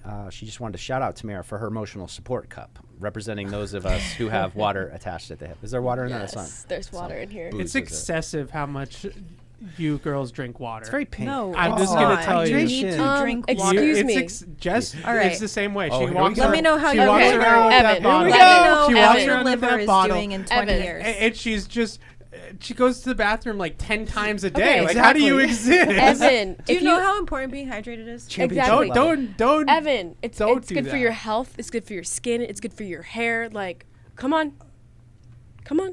You have to get it together. I'm just. This is Don't so you want your important. liver to function properly when Wait, you're in your 50s? can you just real quick spout out your Starbucks order? Usually, I'm No, he can't because it's not Dunkin'. No. right. Yeah, just try to get me in trouble. No free Excuse me. Sorry, Duncan, but I was trying to make fun of No, Starbucks. So that doesn't no. matter. But you need to drink more water. yeah, you should. I'll be fine. Less soda, more for water. now, It's good. until it catches up with you. I will say, can I make up for it? I had a cold brew at Dunkin' this morning with the sweet cream foam, and it was wonderful. Oh, I had that this morning too. Well Dang. done. Just Juice, gives well you the done. kick that you need, and it's not like that Starbucks crap that's way too much Wait, caffeine. what's the order though? We can't let him off the hook. Nope, not doing it. I've already gotten in trouble for How many it. pumps are in it? I had I was It's a girl drink. During a catch-22. I had like my Starbucks cup here, and I've already heard from Kenny about how we're Dunkin', right? Like, okay, sorry. You're lucky we're Pepsi too. There you go. Oh yeah. James Skipper's got a Patriots question. Dan Skipper? What? All right. Love the show, guys, but Catch-22 might be beating you guys now only because I could listen to Evan curse at Barth all day. It's incredible. The lovers' quarrel. So true. Listening to Evan and Barth like banter, it's incredible. It's magic. 10 out of 10. It's magic. When Evan started working here, it was like, we got to figure out a way to just keep these two together. I mean, like, honestly, We've you could just probably been go doing back it to for like so long. 2012 maybe, where it's like, we got Mike DeSalt from Pat's Propaganda here joining Evan, and like we used to do that We kind just of have stuff. been doing it for so long that we just know how to push each other's buttons, and we know what's going to get like a rise out of each other. You're at like a it's Paul, sibling Fred, and level Andy. too, where you can Oh, yeah. scream at each other and then 5 minutes later be like, "Want to go to the Oh mall?" yeah, like we argued about Kyle Shanahan per usual after the Super Bowl, and like it got pretty. Like I was like, I might have said a few swears. It like got pretty heated, and then after the show, we were like, yeah, we good? Yeah, we're good. You know, we don't even like say like we're good. It just is like Kyle over. Shanahan's not breaking up that friendship. No, that's Good what's, food that's store, what's okay, kind good of food funny store, too. yeah. Like Paul's mentioned it before that,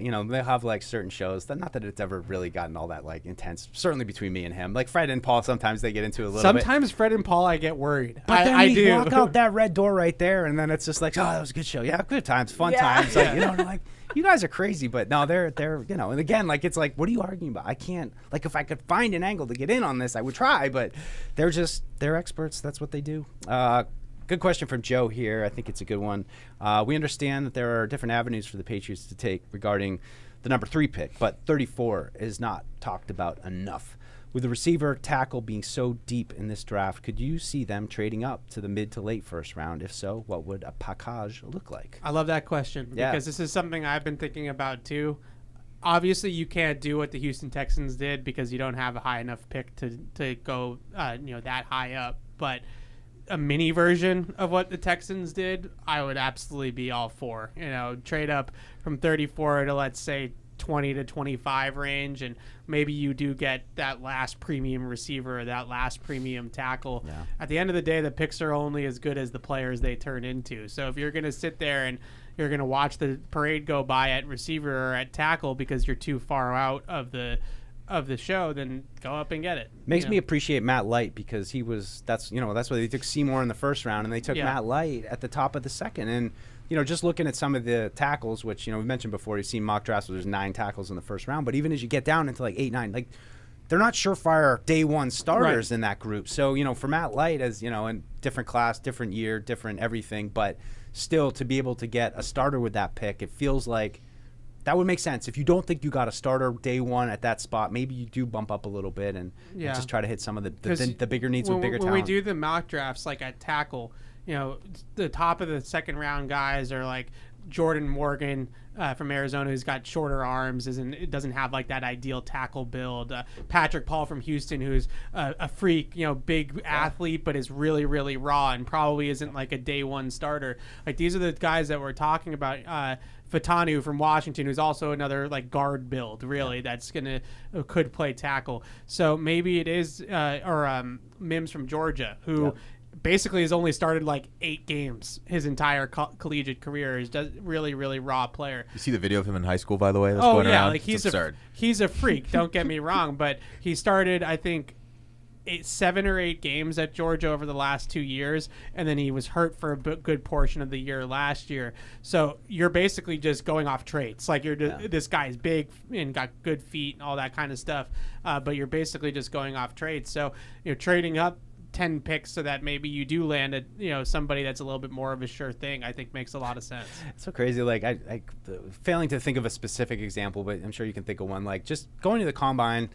And especially with like offensive linemen, and you see some of these guys walk in, whereas like you are just an absolute giant human being, and then it's like they're a total bust. Like the guy's 6'7", 320 pounds, and bust. No, he's like out of the game. It's just it's crazy how not even when you have monumental size or any of these traits, like it never guarantees anything. Especially at that size, it's like, how do you carry that on your frame all day? Now I gotta go be like a regular person in the world is like 6'7", 320 pounds. I mean, standing next to a guy like, remember Devondre Sweat from Senior Bowl? Oh my gosh, he's I mean, I didn't have to stand next to him to see how big he is. He's a specimen. He's just so watching big him in one-on-ones, he didn't want to weigh. He didn't measure in at the Senior Bowl because he doesn't want teams to know how much he weighs. Like 340. I think it's gonna be. I think at the Senior Bowl he probably would have been like 365. Well, we'll find out. So. Is he going to the combine? Oh yeah. It's hard for their bodies to hold it too. Like, look at a guy not to take it to the NBA, but like Zion Williamson. I covered him when he was in high school at Hoop Hall, and like when he would come down from a dunk, the whole gym would just like shake, and you're like, how do you move like that? But it only lasts for so long. And then you go to the food capital of the South. All the gumbo. But just drink water. Drink lots of water. The water. I see it with Trent Brown. Water. You see it with Trent Brown. Like how many high quality reps can you put into a game at that size? Like there's going to be reps where you're going to have to take a play off. Like there just is. And I think in Cleveland, DeJuan Jones, who we all really liked, that's I think what the Cleveland staff was starting to figure out about him is that it's not that he's lazy. It's a lot to work. It's a lot of work weight to move. Right. So yeah. Nice email here from our friend Claire. who I'm sure should be. I haven't heard from Claire yet, but I think she should be very excited that the tight ends coach went to my high school. So I got a personal relationship. That's getting a lot of play. Just for you, Claire. Oh, it will. I told everybody. I'm going to be super annoying about it. Was he pumped about it too? To Oh, find out I got the get out of here. Yeah, cool. But I mean, he was the star of the team. So Yeah. imagine yourself as like an 8-year-old. I would hope You're so. going to the high school, going to a high school football team. This was back in the day when everybody went to the game, especially Thanksgiving when it was Holliston, Westwood, the whole, and he was the man. His dad was coaching at BC, but it was crazy time because his dad was coaching at BC the same time that Doug Flutie was happening. So Doug Flutie won. There were like spoof songs on the radio, like Tutti Flutie, and his son Bob, and Holliston was taking them to the Super Bowl. So it's just such a time that's ingrained in my mind. I really don't know if I'd love football as much if not for like those days, going to those games, and just loving the atmosphere of football and all of that goes into it. So Tight ends coach in his Letterman jacket. Yeah, no, I'm like, no, like I wasn't that crazy, but no, great guy, and knows some Holy Cross guys that went to BC and stuff. So it was cool. But anyway, I digress. Claire writes in just a quick off-season kind of email. Tomorrow, I celebrate my 3rd anniversary of a Claire Perspective podcast. Hey, girl. I recorded my 88th show today, and part of the reason I'm here is you guys. I won't bore you with a huge thank you, no smushy message, but simple appreciation to you for all this for the show and all the support. For my show. Deuce was guest on my episode 1. A massive thank you to PU and Pats Nation. Without you, I wouldn't be who I am today. So congrats to Claire. And I think like when she started and I gave her like our blogger advice, which is like, just keep going. Like That's you the just have biggest to thing. keep going. Yep. You can't do 4 episodes and be like, where's my deal? Like 88 3 episodes. years, that's impressive. Congrats, She's still Claire. grinding. And even when Evan, you guys had a podcast. Did you guys just start? You and Evan, Oh, Alex God. just start a podcast? We just Like, had so many random names. I did a Pat's podcast. Propaganda and Friends with Eric Friends, who was an old writer from Yeah, I Boston remember Globe. Eric. Was a good guy. Got out of it.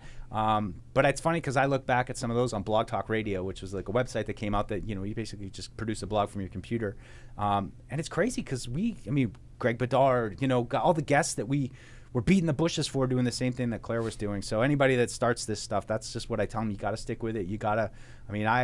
I think I wrote my first blog about the Patriots in December of 2007, and I got a job here in 2019. So 12 years I just wrote about the Patriots on my own, podcasted on my own, no one telling me to do it. I loved it. Love of the game. Takes a while. My very first podcast was in my college dorm room with my college roommates, and wasn't Barth at the time.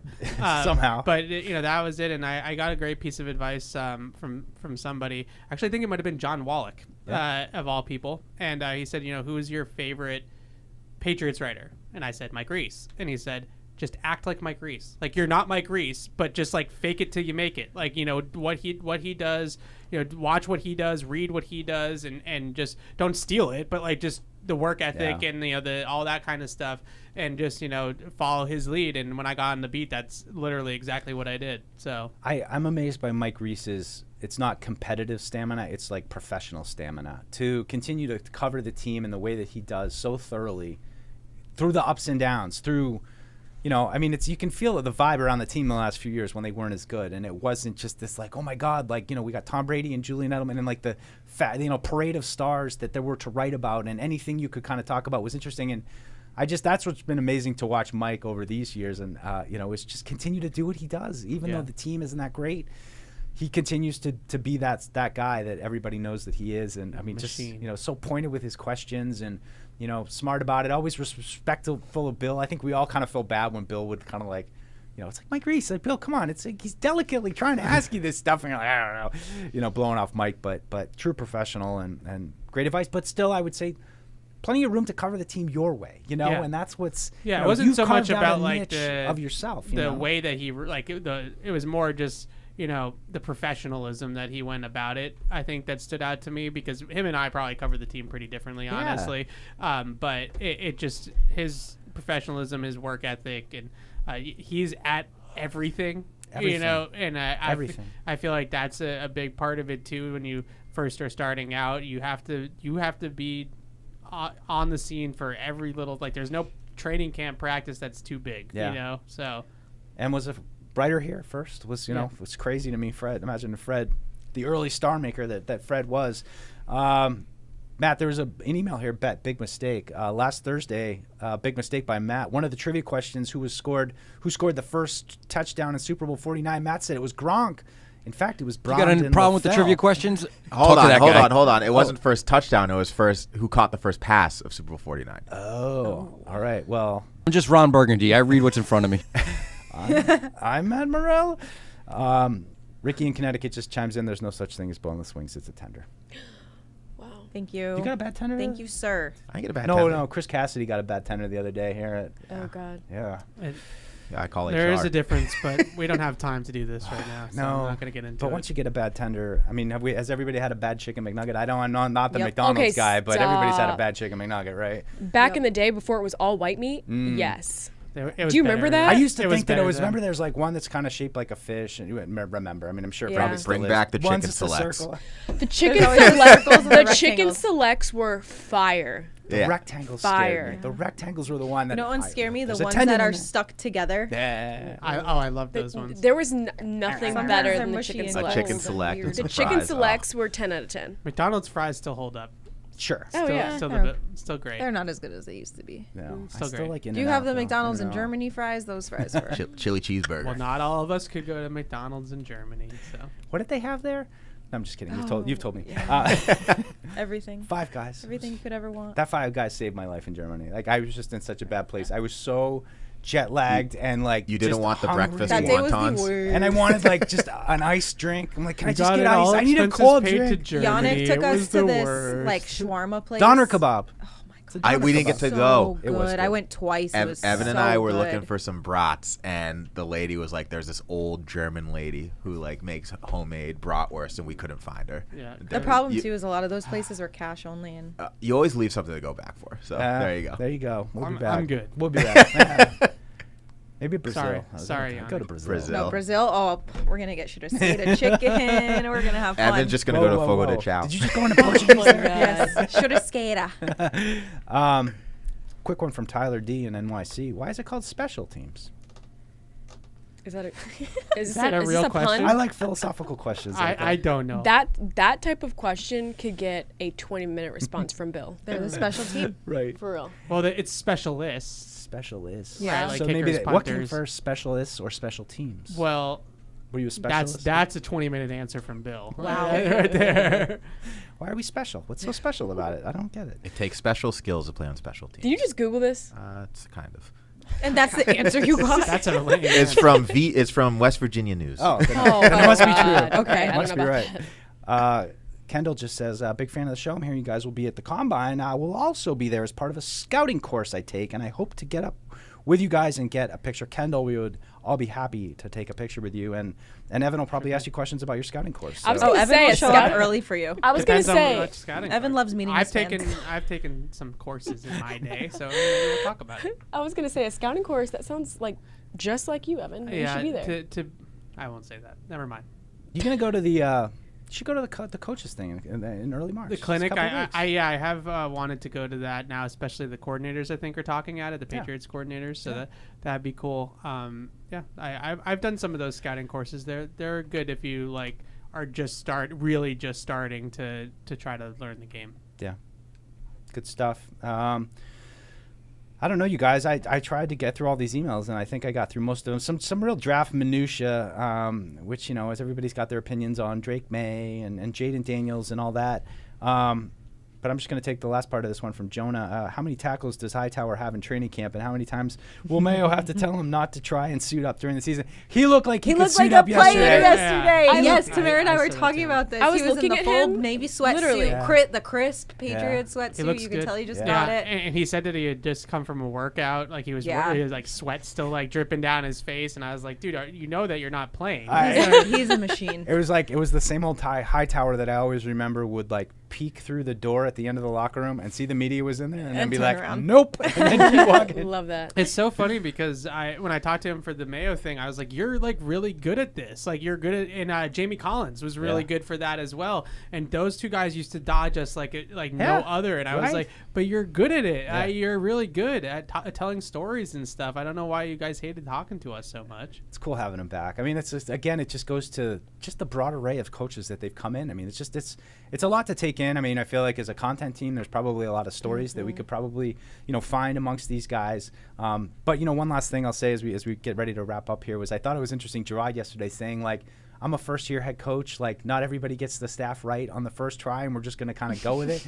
Like, I kind of liked how he at least acknowledged, like, there was a lot of moving pieces this offseason. And, I mean, he hired something around 20 new guys that are all coming in with various backgrounds, and it's, going to be his job to pull all these guys together and, try to find a central, string to bring what's our team going to be, what's our philosophy. But just my last thought was, coming out of those meetings, it's like, if I was a player, I'd want to play for these guys. They seem like they know how to, push the right buttons, but we'll see. Yeah. Like, at the end of the day, for as prickly as Bill was, you want to win, and that's what the bottom line is going to be for everybody. That's the thing. It's like with a parent, you don't necessarily want your parents to be your best friend, but also you don't want them to be too strict. Like, there's that fine balance, right? Dude, that really hit home for Deuce. I'm not going to get into it right now. We can maybe we don't need to delve into the childhood trauma next yet. time we do a kids show, no, I have a pet peeve. Not when a people kid are like, show. you're my best friend with your significant other. And I'm like, I have a big pet peeve with that. Why? Because they're your significant other. Your best friend is something different than your, like, married wife. Like, you're Why not can't only it my be wife, both, but I want you to Deuce? be my best, because you need a best friend to talk about your wife Tell with. you about my life. True. Boom, roasted. Can I do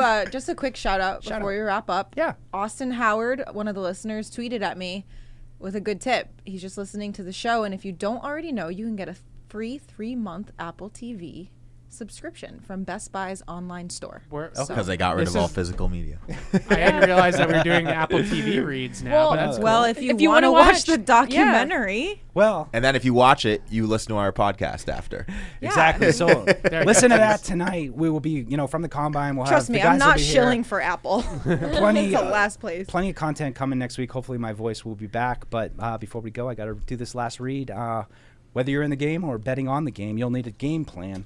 DraftKings Sportsbook, the official sports betting partner of the New England Patriots, provides you with everything you need to build your personal betting game plan, so you can get in on all the action while practicing safe bets.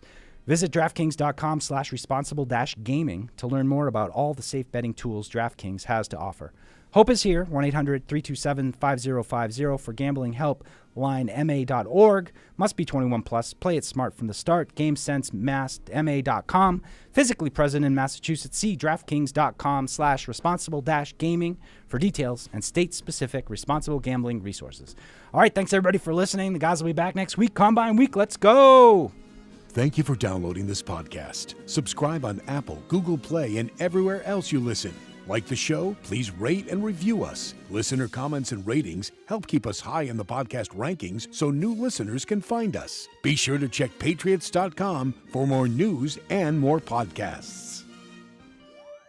The world's original podcast.